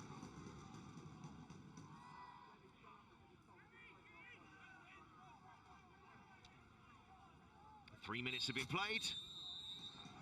Half time. And a big moment in this first half for Sheppey United.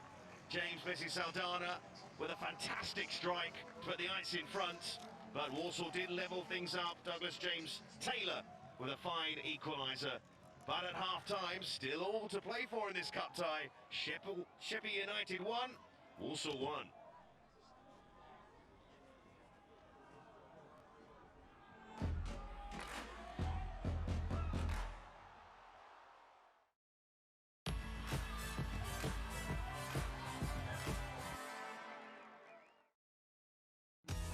Well, away we go. The start of the FA Cup first round. Saldana to have a go! Saldana with a moment to remember. Always giving the ball away. And Taylor looking to show his pace. And his finishing ability. Welcome back to Home Park. So at half-time, it is 1-1. And so far, you look at the way Sheppey started, Karen. It was all right, wasn't it? Soaked up a lot of pressure. Well, we did. We said stay in the game first 10 minutes, and Walsall were trying to probe, and they stayed in it, and they deserved it. Defended very well first 10 minutes, and then they got the rewards. Steve, if you're going to score a goal in the FA Cup, the first time your team have ever made the first round of the FA Cup, you want to score a goal like this, don't you? Yeah, it was a fantastic strike. He hit it true. I think the goalkeeper should do a little bit better with it. But if you see here, it's a great opening up from the midfielder. And what makes this goal, in my opinion, is Morgan's full-back run on the outside, lets him come inside, and it's a great strike. But the keeper will be looking at himself, I think. Again, you see Morgan coming the picture now, allows Saldana to go inside, and great strike to start off. I think it's their first shot as well, Laura. First and only shot, Karen. Yeah, exactly. So like I said, soaked up that pressure, sorry. And that was their first one, their first shot, and look what a finish it was. But yeah, really well worked. I want to show you as well a clearance, a goal line clearance is always important because at times in this game it was great defending and important defending from the home team.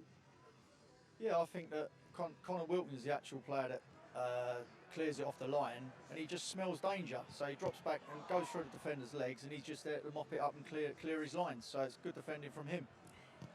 It's a shame as well that we see a mistake in a game that leads to a goal, but for Josh Wisson, he's going to be really upset about giving the ball away that led to the equaliser. Especially when you defended so well and then it's a backwards pass, and look at this team that you're playing against, the level they're at, they're going to punish you, and it was James Taylor then that did. And it's a tidy finish. I thought at first he slightly took it away. See him highlighted here. He's just sniffing it. There's the mistake. And on his first touch, I thought he's taking it away from the goal and making it harder for himself. But fair play, he finds it in the corner, fools the goalkeeper a little bit, and also find themselves back in the game. And then it was about confidence and the shift. And credit to Sheppey, though, they've stayed until half-time. Aidan Proul probably deserves quite a lot of credit for that as well, because he's faced something like 7 shots and they've only conceded 1 goal, which is rather important. He also was so important to them to even get to the first round here, because he was the one that pulled off the save in a penalty shootout. Yeah, the penalty save in the shootout got him here, but some of these saves he's made are really good. You know, he could be worried about certain things, because goalkeeper's a nightmare position. You know, anything can happen, but he's pulled off some tremendous saves to keep him in the game. Let's be honest about it, when Sheppey have only had 1 chance. They've got the second half coming up. So far, look, 1-1. It could have been a lot worse as well if you didn't have these kind of saves and the defending that we've seen so far. They're going to take heart from that, Karen. In terms of coming out in the second half, going to have to do it without their striker as well, Bradshaw. Yeah, they took him off. We knew that he was maybe 50-50 with his back injury. He's gone off. But like I said, it was important to get in at half-time 1-1 and get that team talking. Well, let's have a look at what the team talk is saying. We won't actually be able to hear it, but we're able to see their faces. Here they are. Right, what are they going to do? Ernie's in there, hat off, giving them some motivation. 1-1 at the moment. Can we listen in a little bit? No, we've got to go to break. All right, second half coming up very quickly. Do stay with us.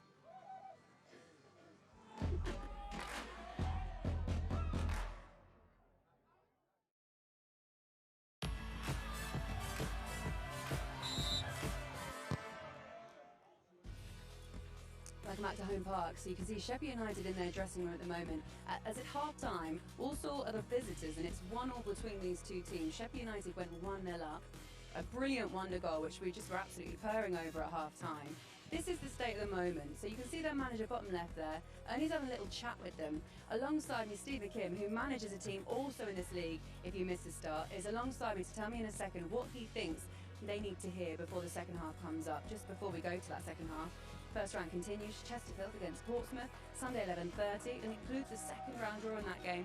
Crewe Alexandra against Derby County, that was ITVX, that was Sunday 2:45. Steve, what do they need to do? What would you be telling them if this was your team? Same at the start of the game, because ultimately it's 0-0. So you just tell them to keep calm, stay in the game as long as you can, and if we get that one chance, like they had one chance in the first half, try and put it away. Karen Carney, for you? Exactly the same. You know, they've got that one shot, that one moment, and it's the same. And they need the goalkeeper here. He's been magnificent in the first half. So they have the second half, the game of his life. Barnsley Horsham as well in that game. That is 2-2 at half-time as well. Barnsley, of course, 5th in League One, and Horsham in the 7th tier. Barnsley actually went 1-0 up. Horsham brought it back by 2 goals, and then Barnsley equalised in the last dire moments of the first half. Agonising. So they're going to start off very, very soon. And in the meantime, here at Home Park, we've been mingling with the fans. They're enjoying themselves. They love that goal in the first half. They want to see a little bit more magic like that from James Bessie Saldana. They're going to have to do it without Bradshaw. He came off. Dan Bradshaw, one of their top scorers, a legend of this place as well, Sheppey United. They are ready for the second half to get started. So why don't we get into it? Currently, of course, the score is 1-1. And alongside us, your commentary team are going to be guiding you through this second half. Let's go back to them now. Adam Virgo alongside Seb Hutchinson. Well, yes, for Sheppey United, before tonight, the best they'd done in this competition was the 6th qualifying round in 1920. But they do have quite the scalp in their FA Cup history. They once beat West Ham United 8-0 in the FA Cup. That was in the late 1800s, even before your time, Adam Virgo. Get that one in his second half. And as it stands, United would be looking at a replay. Well, they would have certainly taken this going into half-time, scoring a spectacular goal and giving a real honest performance from themselves, knowing the quality that they're coming up against, knowing they're coming against fitter players at a much, much higher level. But what they've done is dug in really, really deep, given a really good account of themselves in this first half, and now they've got something to build on. They'll probably learn from how Walsall play. They'll probably learn to play in the certain areas where they can't play. And then when they do get the ball forward and they do get those little small opportunities and chances, then they've got to take confidence from that. But Bradshaw going off is going to be a big loss for them. With Alex Willis leading the line now. So important. I think they can maybe do slightly better on set plays. A couple of corners that they've had haven't quite capitalised on that, but I think for Matt Sadler's side is, you know what you're coming up against now. You know the qualities that you can show with the ball. Can you show a bit more quality in front of goal? I think that's what he'll be saying to his players. Can we, a lot of possession, but we need more quality in front of goal. Certainly a confidence, though, Sheppey United's play. And the way they work themselves out from defence was brilliantly done. Can they keep this move going? Saldana, the goal scorer, back to Hamill, the captain. He's lost the ball, and now Knowles could drive forward and really stretch the defence here. Knowles, he's done well. Hutchinson, can he play the ball across? Not quite. And now Leonard, a bit of room to run into. Daniel's looking for support. Leonard drives inside. Willis, only man up with him. Waiting for Morgan. And Morgan, and Willis has found him at the back post. What a chance. What a chance for the substitute. I just wonder if he realised he had more time than he realised around him, because he's in acre space at the bottom of your screen.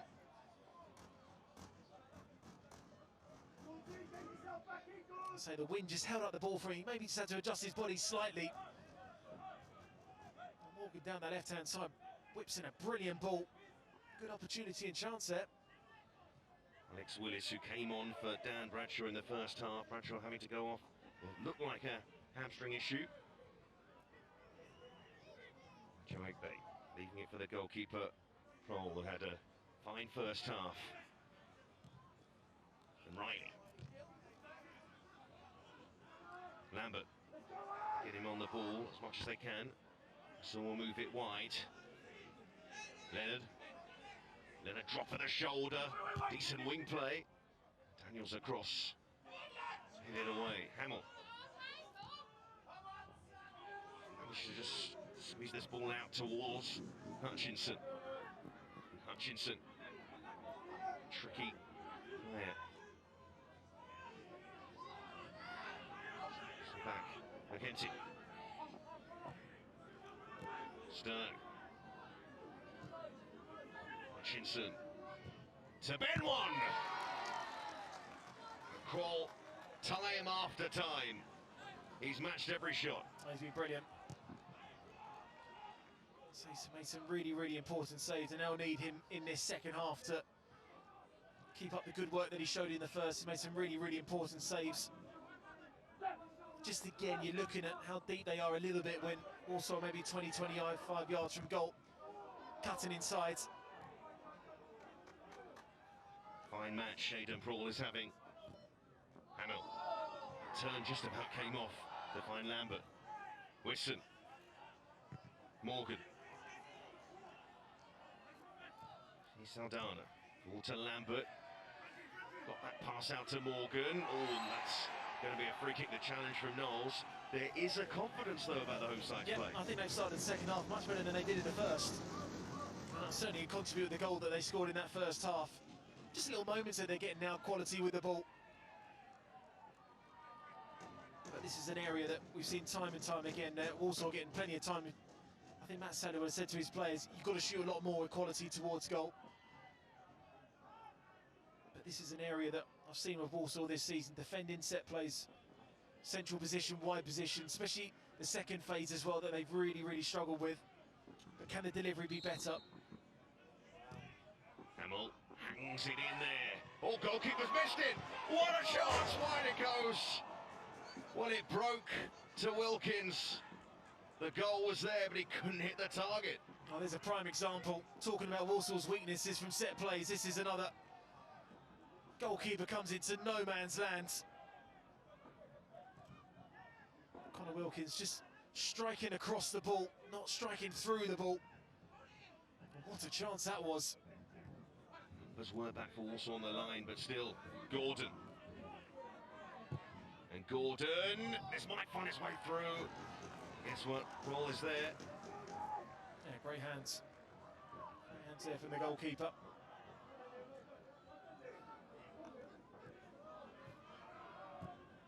In the pressure that they're prepared to try and pass their way out, but sometimes it presents an opportunity instead for the opposition.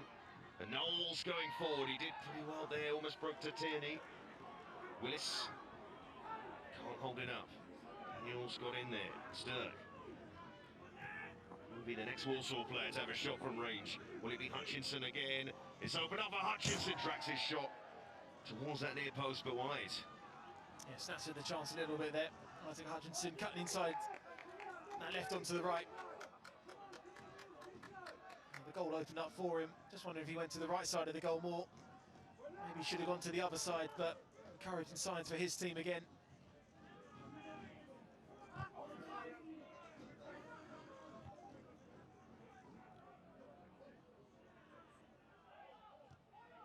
Back it goes.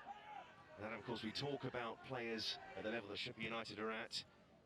Perhaps with hopes of moving up the leagues, and we've seen a fine performance tonight from Aidan Prawl. He's only 25 years of age. That's a big opportunity, Seb. It's a big shot window for these Sheppey players.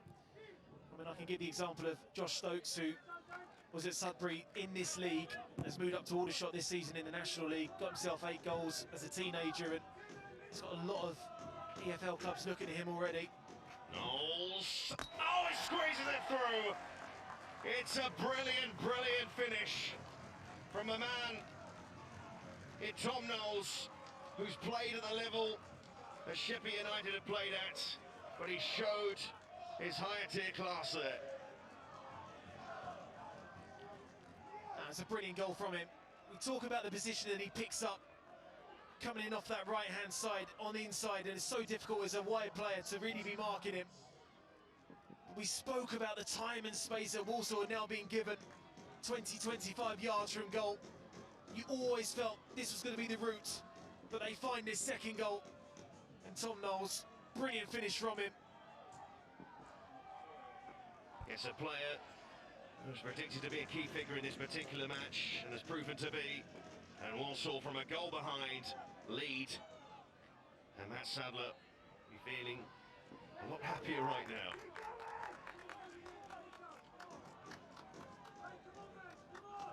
Well, Bernie Batten, his side, find themselves behind.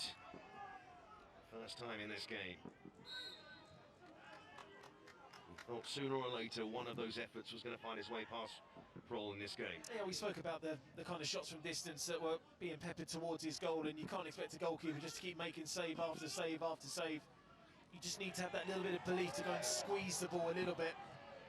And of course, Tyus legs are going to certainly settle in, and that's certainly understandable for these Sheppey United players.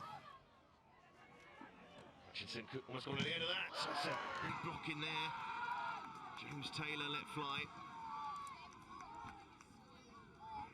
Just looking to make it stick now. Daniels was all over him with that challenge. Looked towards the referee, but also able to come forward with Hutchinson. And Hutchinson was able to drift inside nicely and look for the pass to Tierney.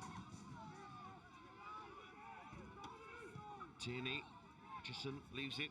McKenzie, his turn to shoot. And that will be a free kick this time. But it's been a familiar pattern for Walsall. They've moved the ball towards the edge of the penalty area and had plenty of shots from range. That's certainly understandable, but I think sometimes it's the way that they do play. Tierney creating that little bit of space, pushing on a little bit. Hutchinson coming in off the left. Tom Knowles coming in off the right. It's very, very difficult to mark against when you've got quality on the ball and you've got time on the ball as well to dictate those passes. Knowles looking to get Walsall going again. Hutchinson gets the challenge from Diallo. Daniels. Gordon. McKenzie. And Riley. And the League Two side. There's 2 goes to 1 lead, and there'll be a no rush. So they're immediately telling them to focus. If we pull away in this game. Daniels, slide pass through. Tierney, full of running, will be a corner. And these are going to be the tough sort of moments for Sheppey United. Oh, they will do, because there'll be tired bodies, but also tired minds now. For his players, just got to stay in the game and just keep believing. Not to concede another one, then another one. Keep themselves in the game, then who knows. And laying it back. Goes the cross again towards the back post and headed over that time, but the chances kept coming from Walsall in this game. It's also important from the Walsall point of view that they have to score when they're on top and not allow this game to be taken away from them. Have they shown in these quick-fire moments that poor possession in their own half has led to a goal? I think Matt Sadler will be looking at his side now to go and get another one and another one to make this game comfortable. There's the pressure again, and they can't lose the ball on the edge of the area. Sturck wins it back. Tierney won't get there, cleared away. They've been prepared to play their game, Sheppey United, even building from the back, but it has caused them issues at times in this game. McKenzie. But Ernie Batten did say his side weren't going to come here and get men behind the ball. They wanted to play and show their supporters what they can do on a night like this. Yeah, certainly understandable. That's the conversation I had with him about keeping to your morals and keeping to your beliefs and what's brought you success and what's brought you into the first round. You know, the quadruple he's won with his football club, you know, the way and the style that he's brought into these players. But I think sometimes as a player, game management becomes important, that, you know, you have to take the responsibility of when to play and when not to play. I just think at the moment, just on the odd occasion that Sheppey are just playing in the wrong positions, picking the wrong pass and almost being caught out. Here's Daniels. Daniels again, the clip ball forward again to Sturck. And Sturck, pass to Tierney. It's excellent football again from Walsall. Moving the ball well at the moment. We will start them again. Daniels. Right, it goes to Gordon. Gordon. Ball in, will it drop? Hit a Walsall shirt cleanly. Boot seemed tight, Stirk with a shot. It goes behind for a goal kick.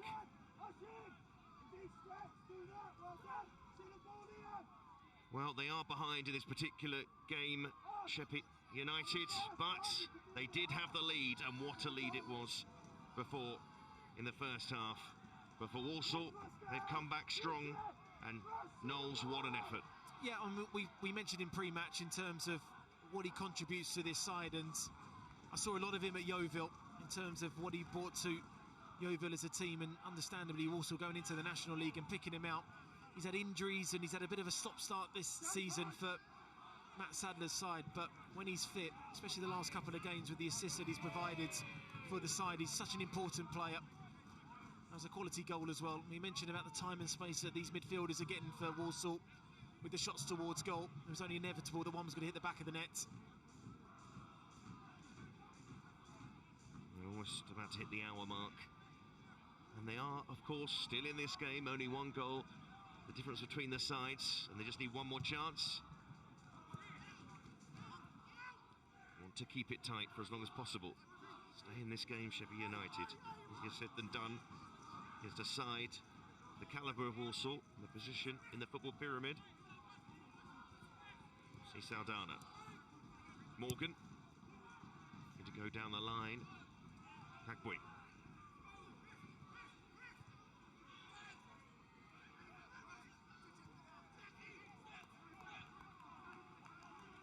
Gordon. Looking for more here, Walsall. Hutchinson. And still Gordon. Shatter back there for Sheppey. McEntee.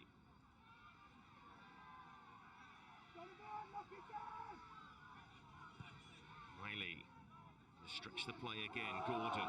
See plenty of the ball. Appeals for handball. Gordon will go on.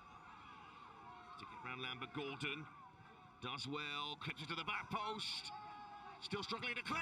And there's power behind that from Tierney. He's claiming there was a touch on the way through. A great header back there from Isaac Hutchinson. Gordon down that left-hand side now with the pace and power that he's got. Crosses into the box. We spoke about Tierney in terms of the importance of what he brings to this Walsall side, but frustrating that he's not hitting the back of the net more often. He's had a few chances this evening, he's had a few chances this season as well. Well, for Matt Sadler's side at the moment, they have this lead. Side that are mid-table in League Two. Spent a couple of seasons in League Two as well, after quite the stint in League One. Diallo wins that header. Now Willis coming from an offside position, but here's Wisson. Bodies forward here. Leonard. So coming back from that position, he did look offside. Wilkins. It goes Gordon's header. Breaks to Hamill. Can get it wide to Morgan. Commit the bodies into the penalty area. See Saldana. Chance to dig a cross out for Hamill. And he has done just that. It was awkward for a split second for Evans, but he claims it in the end, the Welsh goalkeeper. And Richie Hamill leading his side tonight.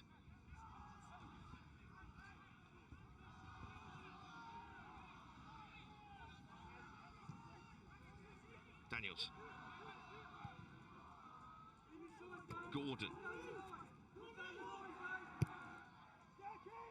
Hutchinson. And still trying to cut inside again. Decent defending, but Hutchinson wins it back. Can he pick the right pass, or will he go himself at the near post? Prohl read it. Thought that might just squirm in, and not quite. Daniel shrugs off Willis. Stirk. Riley. dominating the ball, Walsall, and with this 2-1 lead. And it's still 2-1. United still in the game. Daniels. And the pass was perfect. The finish is perfect as well. And Tierney arriving in the box to put it away and increase Walsall's lead. Well, it was important for Matt Sadler's side to really put the nail in the coffin to continue this real bouts of pressure from them. And it's Daniels that just drives forward the ball. The space is starting to open out, but what a ball that was. What a ball. Ross Tierney, who's had a lot of chances this evening, spoke about finding the back of the net. Quality, timely goal there from Walsall. But now you're slowly seeing the quality of the League Two side really shining through. And have threatened a lot in this game. Ross Tierney, the man on loan from Motherwell, with his second goal this season. Scored on his Walsall debut, but for Ernie Batten, the game slipping away.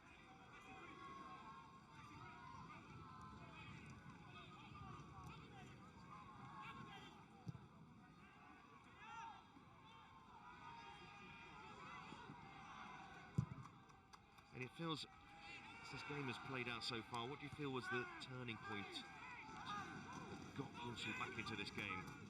I think they've just been professional. I think they've just that mentality of just keeping the ball moving, keeping working hard, keeping spreading play as quickly as possible for Matt Sadler's side. I think they've been professional in the job that they've done. And we said pre-match, if they turn up and they're 8 out of 10s, then unfortunately they're going to be winning this game in terms of the magic of the FA Cup. But what you have to say is that you've got to give them full credit. They're moving the ball quickly, and what they've not done is really just sat back. They've kept going and going and going and not made too many mistakes. Now Diallo trying to drive forward and into foul Hutchinson. Unfortunate there. The fullback who recently passed his driving test, Mamadou Diallo. It's always a big milestone for anybody. It's a long walk over that bridge. How many attempts it took him, but he got there in the end. And Leonard, who was another player who tried the therapy to get himself ready for this game. But it's like his game's come to an end. And Danny Leonard did play at a high level before. Ernie Batten describing him as a Rolls Royce. Not sure a winger can be a Rolls Royce. But I'll let Ernie Batten have that one.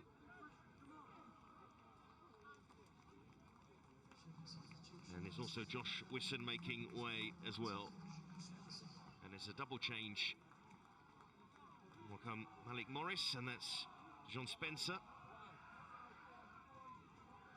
Two of the younger players, 22-year-olds, will get a taste of the FA Cup first round.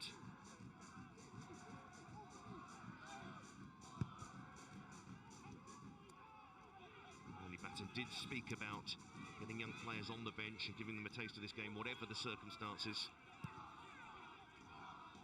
Seems a pretty good time to do that. Walsall in command. Daniels. Gordon.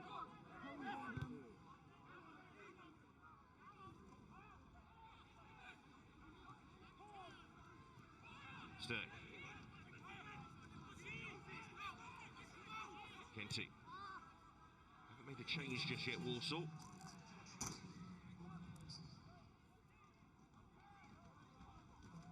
Hamill.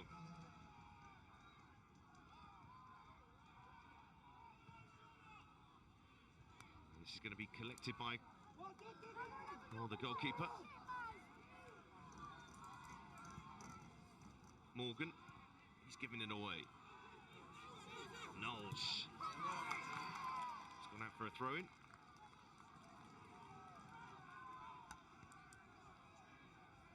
Strong position here, Walsall, and seemingly, as it stands, easing themselves through to the second round.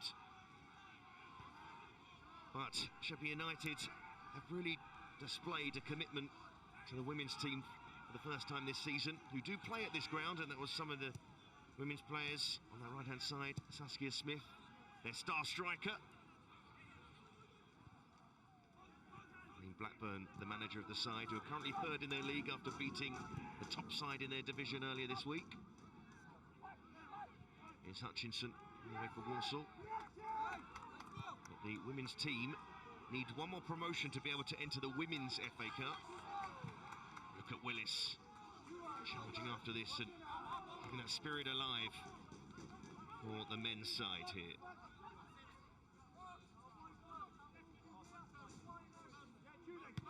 Ernie Batten will always have that fantastic hat. It's going to be a free kick. It was a challenge from Diallo on Tierney.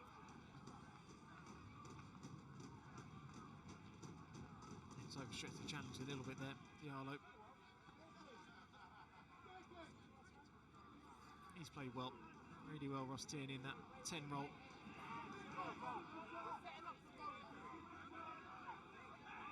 Relentless energy. It's proved very hard for Sheppey to track.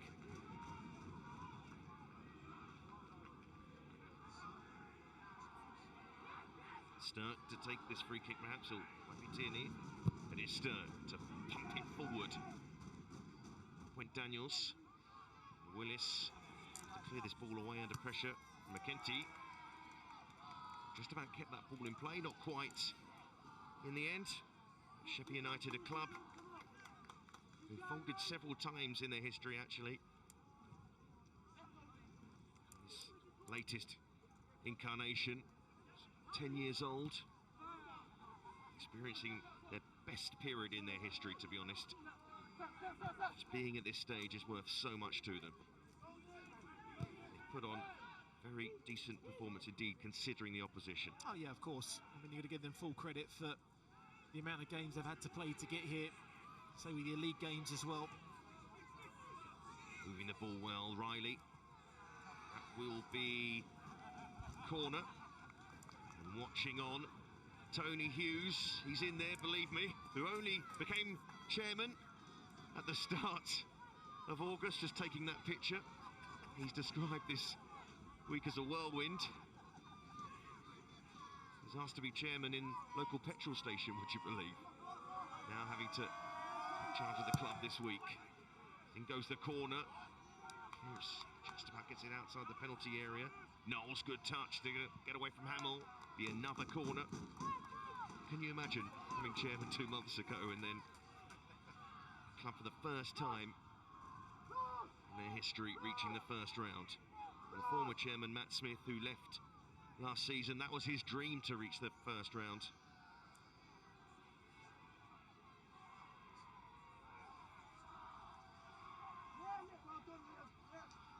Stop to take this corner for Walsall. Hung up. He's going to go up and win the header and knot it down, and then on the turn. Wasn't that far away, Douglas James Taylor? Yeah, it just wouldn't quite fall for him. It's an area that Sheppey have really struggled with in terms of corners going to that far post. Kenty and Daniels have been the two players either side have been really difficult to mark against. It's a slightly heavy first touch then, you have to really wrap your foot around it. Just couldn't quite fall there for James Taylor.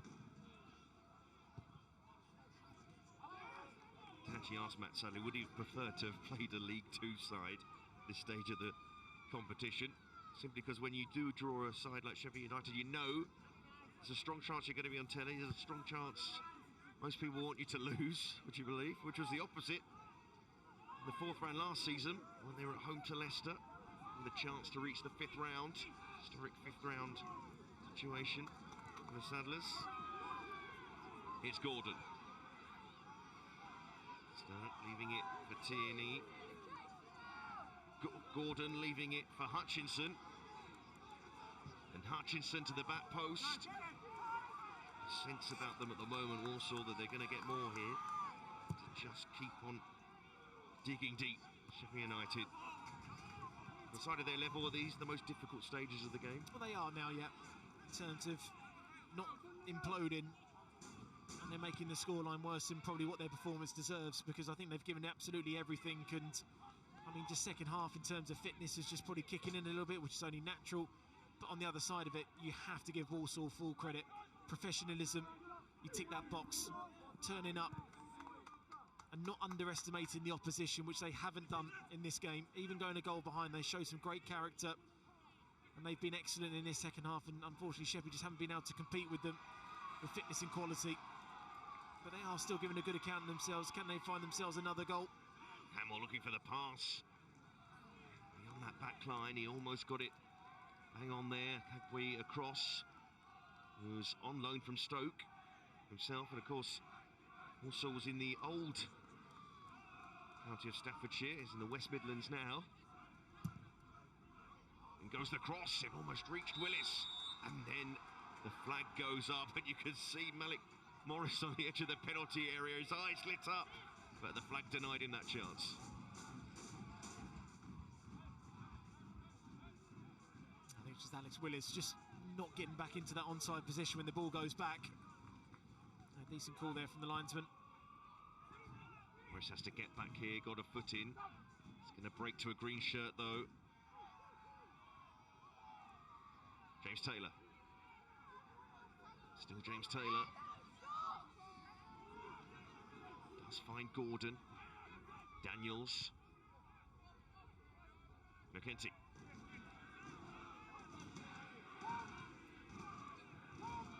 McKenty again. Stern. Gordon. Daniels. And then Tierney. And they've been pretty good in this second half, you have to say, Walsall. Yep, I mean, they've been excellent in terms of keeping to the game plan, but what they've done really well is just move the ball quickly, controlled the game with the ball so well. That's not really allowed Sheppey any momentum in this second half to really gain anything in terms of opportunities or set plays or shots into the goal. Not on too many occasions. I think that's what will be pleasing about Matt Sadler's side, because as important as a result this is for Walsall, it's a performance as well, because they've been so inconsistent this season in League Two. I know he certainly came into this game believing that this is a really important game for them, just to build some momentum with some important fixtures coming up. They are going to make their first change very shortly. Daniels and Willis putting the pressure on. Daniels turning away nicely, but fighting off a bit more in the end, but there's Willis getting back at him. But Matt Sadler, as mentioned before in the first half, his first job in management here, and watching his side on the first FA Cup run under him. He's going to make his first change here, Sadler. Birmingham born, played for Birmingham City in the Premier League, but also played for Walsall. Played for Walsall under Dean Smith as well. Aston Villa manager. This change here sees if we go off, and interestingly enough, Brandon Comley coming on, which should see Kitty drop into the back four.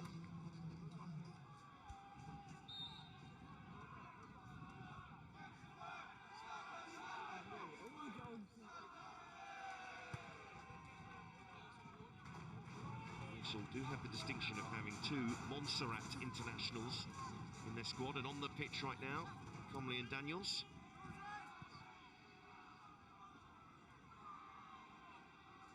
James Taylor, that ball back inside, and the shot straight at goal again. Keeping count of these efforts on the Sheppey United goal. Knowles has had a bright second half. And he's spoken about his non-league experience. Tom Knowles started at Cambridge United. Here comes Riley. Riley's shot didn't really catch hold of that, but going back to talking about Tom Knowles, started at Cambridge United, but he's had loans when he was there at St Neots, Cambridge City, St Ives Town, Dartford, Hemel Hempstead Town, Kettering, Royston, Chelmsford City and Yeovil. It's quite the CV. Yeah, I mean, just trying to find that balance of just trying to find the right club, and Yeovil Town was that for him. So I was talking to Chris Hargreaves, his manager, and they lost him the night before the first game of the season away at Scunthorpe, and he was trying to build the team around Tom Knowles leading into the opening game of the National League, and they lost him on the night prior, which I knew how important it was to Yeovil Town. But it's pleasing to see. I cover the National League, and it's so pleasing to see National League players being given an opportunity to go into the Football League, and I'm really pleased that Tom's been given his opportunity and keeping him fit. He's a real quality player. He's shown that in the second half. Ball out to Tierney. Tierney, back it goes to Gordon. And Gordon, not sure if that was a shot from Liam Gordon there, but it's still earned inside a corner. Oh, he's always been relentless down that left-hand side, Liam Gordon. Always a good outball for Sadler's side in terms of the energy. Important player in that defence, Gordon, along with Daniels. Sadler told us that early in the week.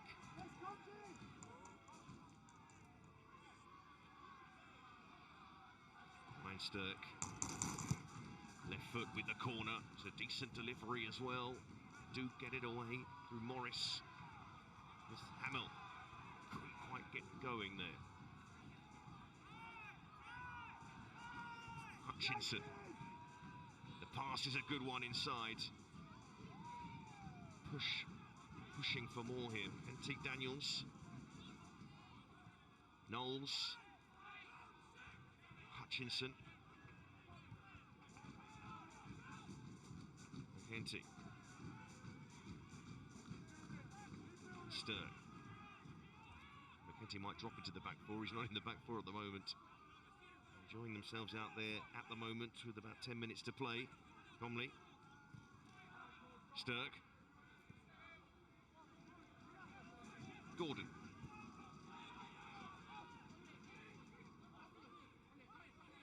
Henty.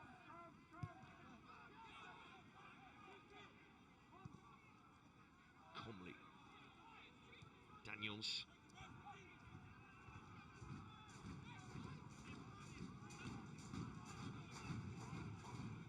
McKenty.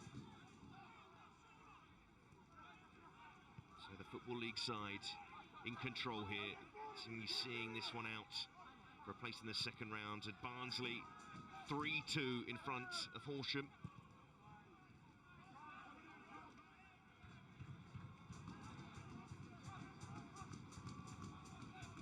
Ball played across by Tierney. Riley inside. Hutchinson driving on.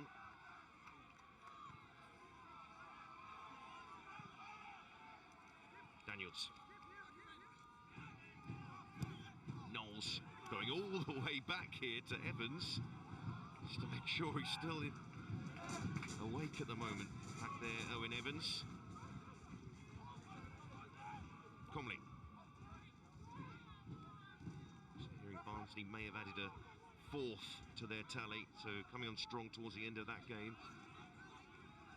Henty. Comley. Just dominating the ball. Men in green. Comley. Decent pass inside to Hutchinson. Knowles. Looking for Riley, and Riley does get there. Got time to get a cross in three, waiting for it. Too much on the cross, but Kroll has taken away from him. Hutchinson on the turn. What comes in again? A few of those tonight, Sheppey United. Hamill's clearance, maybe they're really starting to tie now. Hutchinson got inside Wilkins. Can't believe that free kick wasn't given.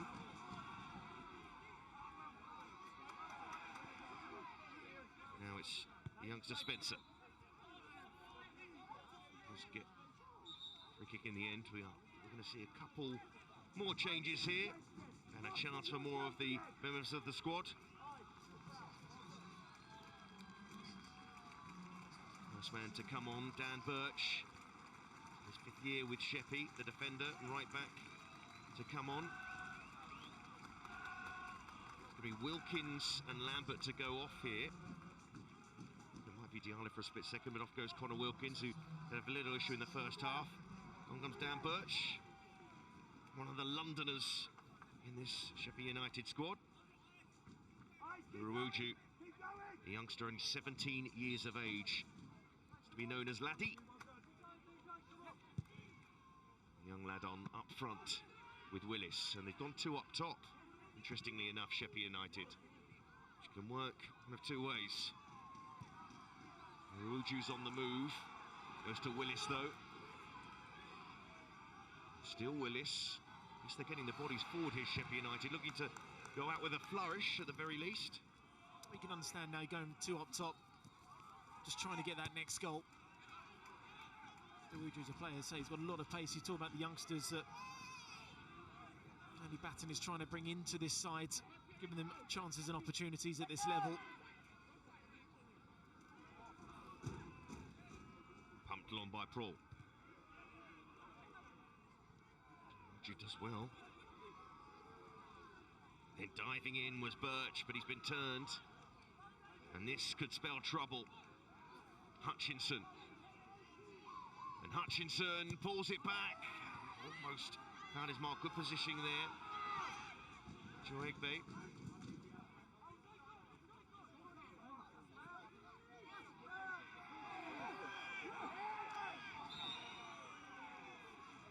Well, we thought we'd heard news that Barnsley were 4-2 up, but guess what? Barnsley aren't 4-2 up. Instead, it's Barnsley 3, Horsham 3. And what a game that is, and Horsham still in the FA Cup as it stands. I know how Ernie Batten would love to be in that position right now. Of course, that could still happen. There's still time in this game.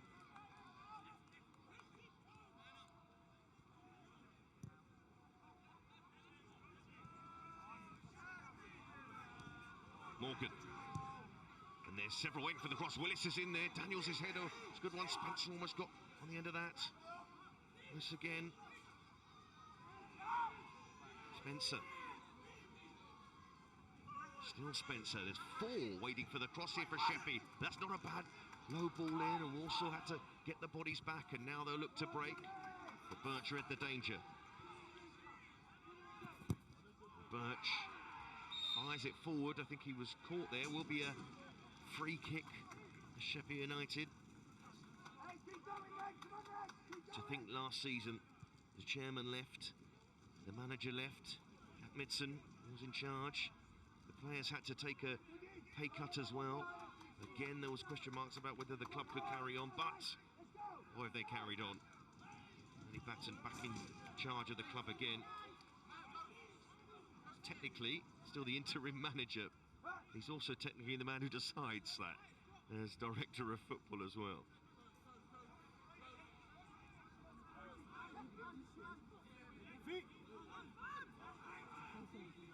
Diallo. Here's Gordon. James Taylor. It's James Taylor. Looking for support. Riley. Knowles.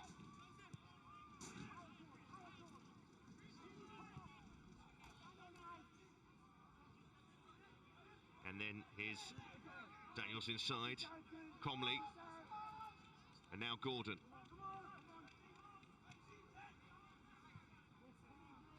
Tierney. And Tierney, James Taylor, all the touch, open things up for him. Keeper makes the save. And Hutchinson on the follow-up as well. And Walsall add to their haul. And once again, Aidan Prawl, well, he feels he was fouled. And he almost kept another one out. But it is a 4th for the Saddlers. Well, again, it's just that interplay again. It's just been so fast. But I have to say, I thought the goalkeeper was so brave here, going in at the feet. Does the angle show you? Does he have both hands on the ball? I'm not too sure. But he's brave to go in. A great first save. He's got both hands on the ball there. I think the referee's missed one there. Goes there, he's brave again. 2 hands on the ball. That shouldn't be a goal. And unfortunately for Sheppey United, it has been given.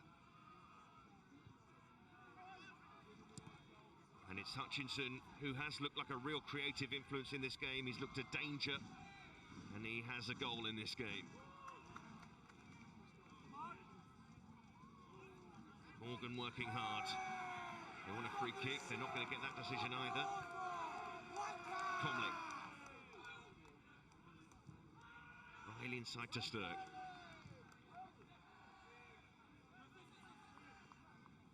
Of course, you look at this sort of scoreline and you think it's been an easy night for Walsall, but it must be remembered, if you're only just been watching this second half, Sheppey United did take the lead, and in some style as well. It will feel like a long time ago, but it happened. That memory is always there. You get that moment, that FA Cup moment, that will remain long in the history of this football club.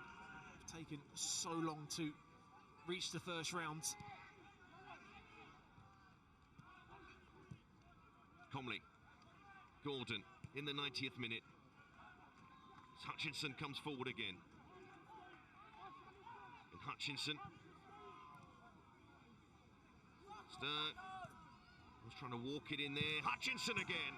And he drags his shot wide, which gives me a chance to ask you who your player of the match is, Adam. Well, it's a shame really, because I thought the 4th goal shouldn't have really counted because he had 2 hands on the ball, but what I will say is that Aidan Prohl has been excellent between the sticks. He's made so many important saves in that first half, and important saves in the second half as well.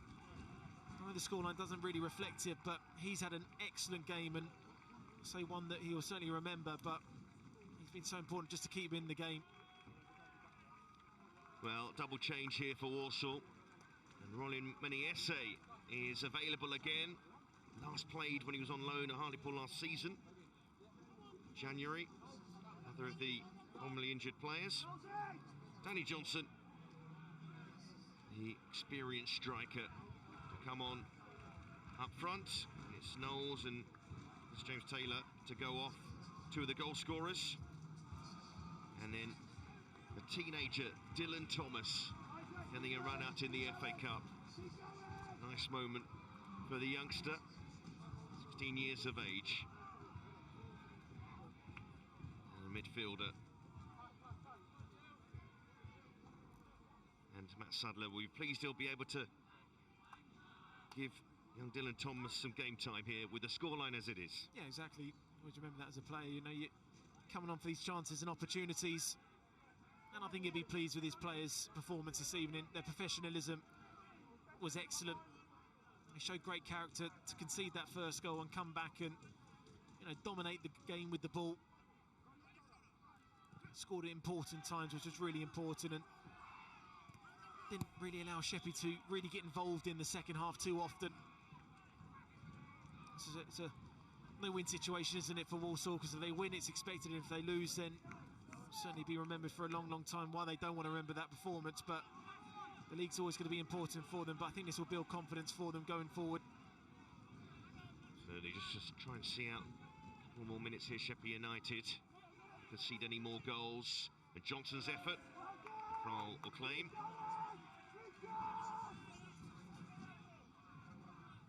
And of course, we have to give credit to Walsall again in a game like this for a side who have had up and down form in League Two this season, and this would have been posed as a potential banana skin, but they've seen through the challenge with a strong second half in particular. Sheppey United have had their chances though.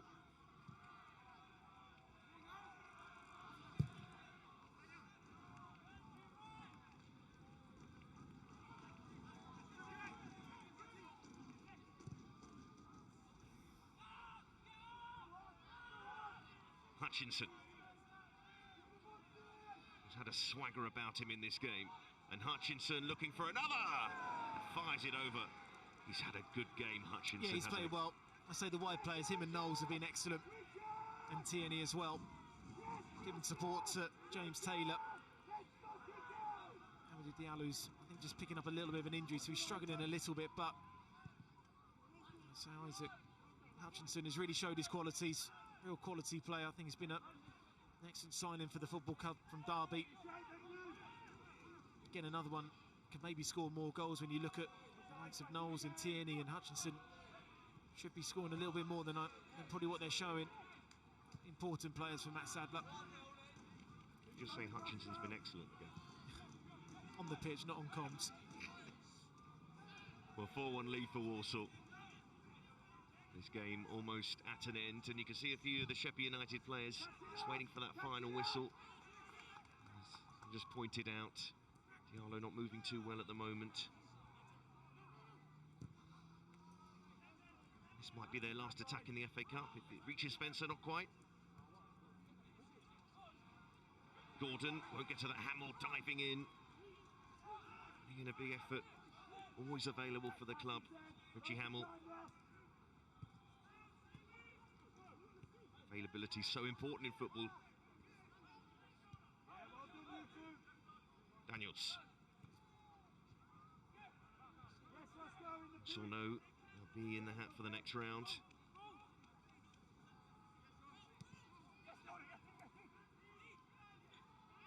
Still 3-3 between Barnsley and Horsham, incidentally. Here's Hutchinson.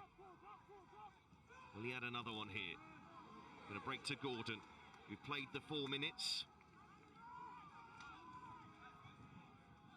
Comley, this might be the last attack of the game.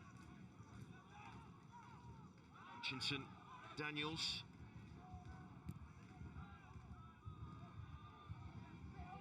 Winning essay.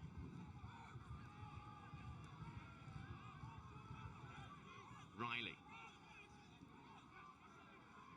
So time for one more here for Walsall. Johnson on the turn, shot blocked. And on we go. And a few looking towards the referee here. It's a bridge too far for the Islanders. Beaten in the end with the class of the League Two side Walsall. But they did have their moment in the first half. And James Bessie Saldana scored a screamer, an FA Cup screamer at that. But Walsall came roaring back. Goals from James Taylor, Knowles, Tierney and Hutchinson. Just easing the game away from the Ites, who can be proud of their performance. Of course they can, because of the several tier difference between the two clubs. But their FA Cup dream comes to an end at the hands of the Saddlers. And the final score at Home Park in Sheppey. Sheppey United 1, Walsall 4.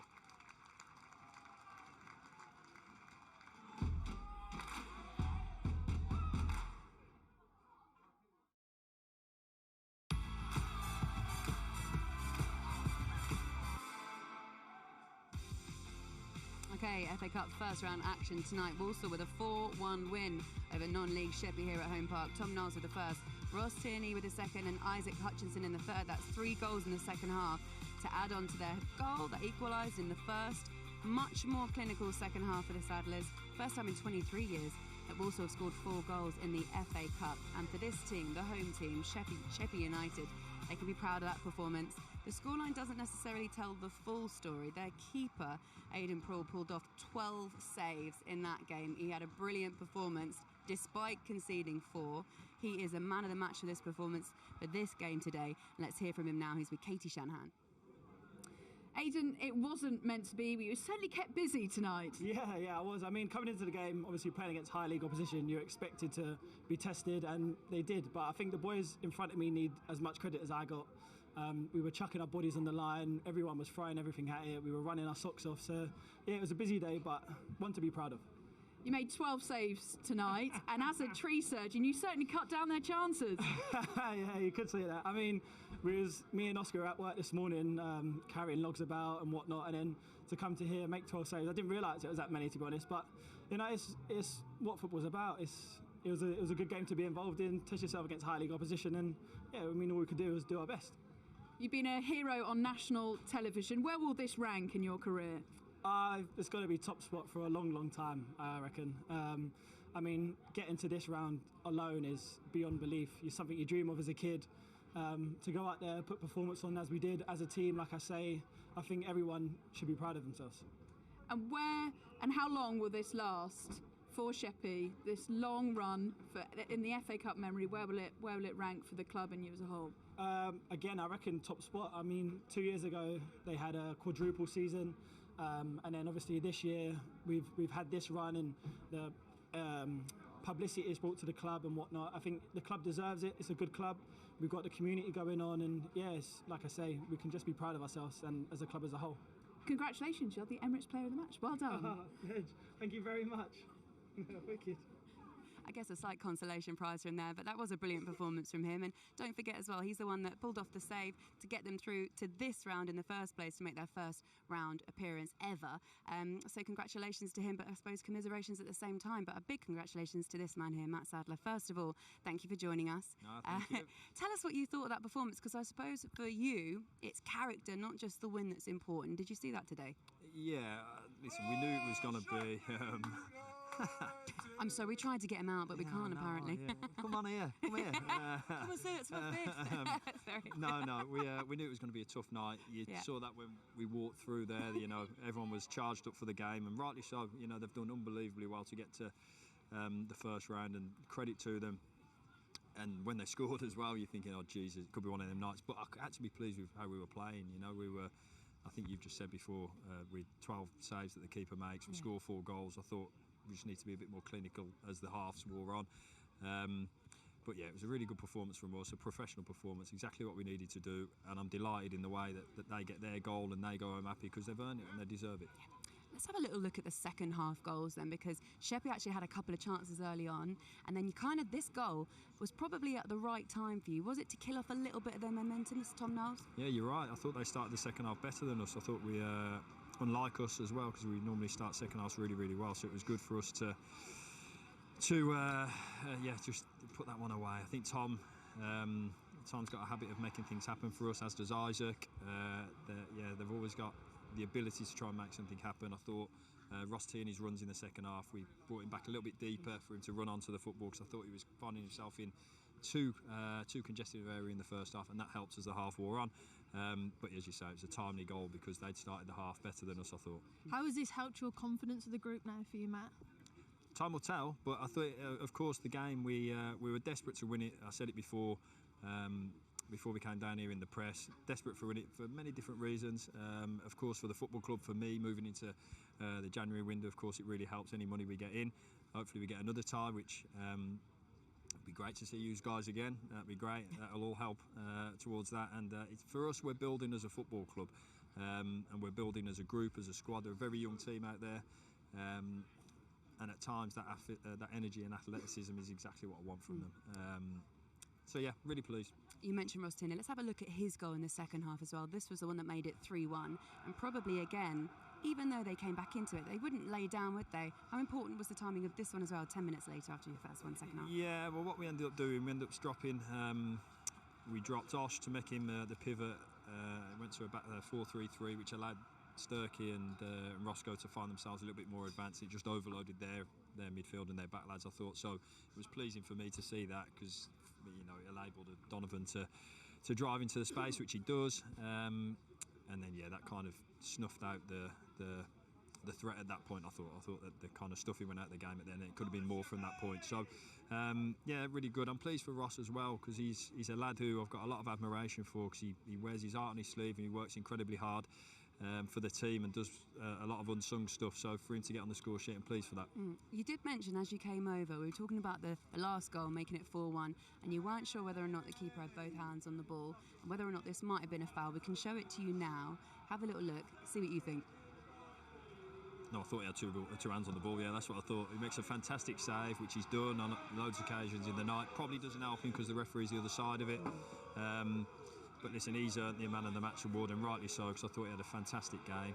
I thought he had a fantastic game for them. So unfortunate on that one, I think he was, but I think we earned our little bit of luck on that. Yeah, definitely. I felt that they had 2 chances early part of the second half that if one of those goes in, then it's another uphill battle for you. But like you say, I just thought we got a game against Charlton coming up on Sunday. And I just think that the athleticism, like you said, and the energy you showed blew them away at the end, which is unfortunate. Listen, they're part-time footballers and it's always going to tell, but I thought your boys were professional at doing that from the 52nd minute all the way through to the end. Yeah, I appreciate it. I thought, as you said, I thought we started the second half sloppily. I thought first half we were great, barring a moment of a goal, and fair play to him, brilliant. It's my first time in one of these things. Doing really well. Prepare for the next round. Yeah. Right, okay. I want none of them things, the lapel ones. But yeah, so I thought we started the second half a bit sloppily. But yeah, we've got players that can create chances. We've got players that are extremely athletic. They want to run and they want to run forward. And you say that told in the end, I thought. Matt, listen, thank you so much. We'll let you go and celebrate with your team. Thank you. Good luck for your next fixtures as well. And fingers crossed, like Karen says, hopefully it gets more confidence into your side and you have a great second half Yeah, of it the does. season. You know, the cup can do that for you. So, yeah, look forward to the next round. Excellent. Thank you Cheers, very much. guys. Thank you. Cheers, guys. Don't go anywhere because we will be focusing on the home side in just a few moments' time. It wasn't to be for Sheppey United, but wow, did they have a good run at this game. We'll be speaking about their keeper you just saw there, man of the match, their manager, and what is next for this side after their first performance in the FA Cup first round. Don't go anywhere.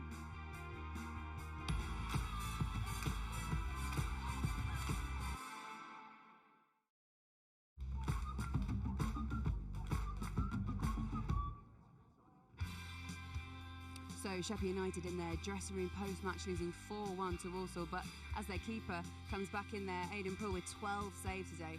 Got him a man of the match performance as a hero's welcome back into the dressing room for him, and a smile on his face at least, and a few others as well. Why don't we hear from their manager then? Ernie Batten is speaking with Katie. Ernie, you got off to such a good start, but unfortunately the FA Cup run is over. How do you sum up the occasion? Well, it's a fantastic occasion. I just said the lads and I couldn't be more proud of them. You know, it's been a fantastic experience for us.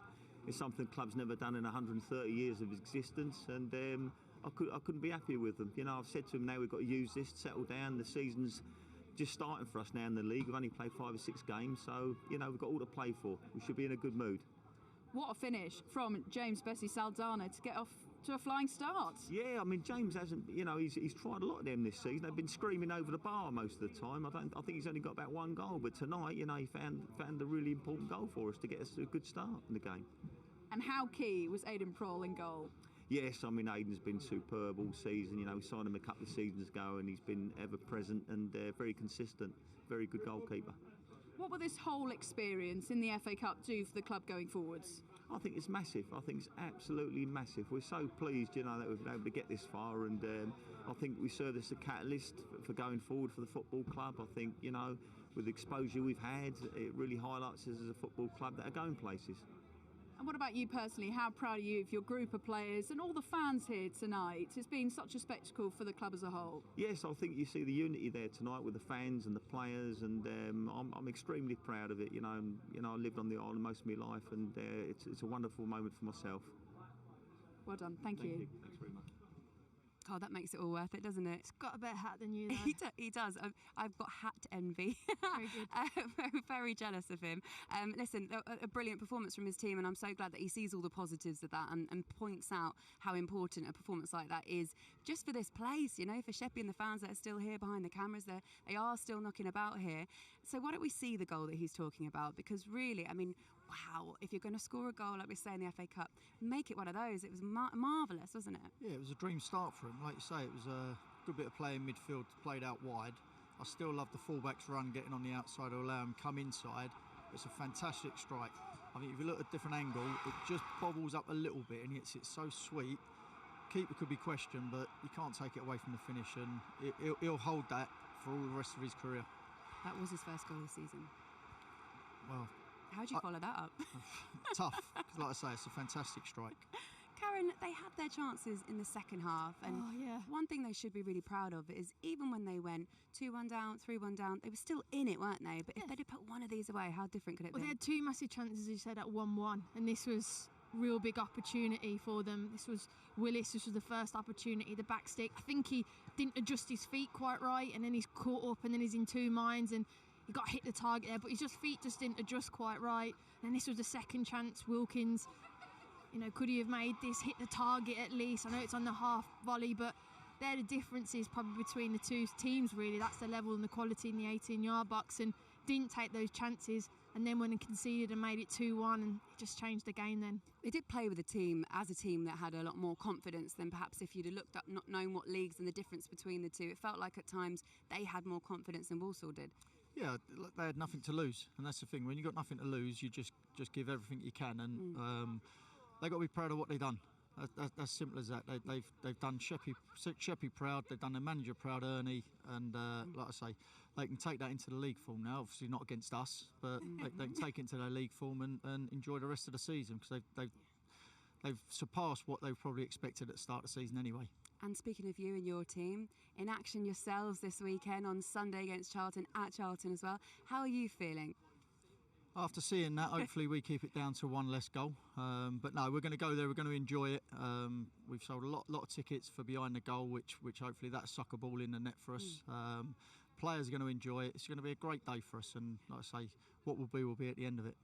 And just good luck, Steve. Yeah. We'll be rooting for you. Thank you. And it's funny, really, because obviously we're sitting here wondering, wow, did you learn anything from that? We're not trying to teach you to suck heads, but I suppose the occasion, is it the occasion really when you speak to your players that almost matters more than you get everything done? They know how to play football. Is it about the occasion more? Yeah, it's whether they can just settle in early. You're going to the Valley, that obviously Charlton play a league higher than Walsall, and if they can settle nice and early, a bit like Sheppey did, and get an early goal.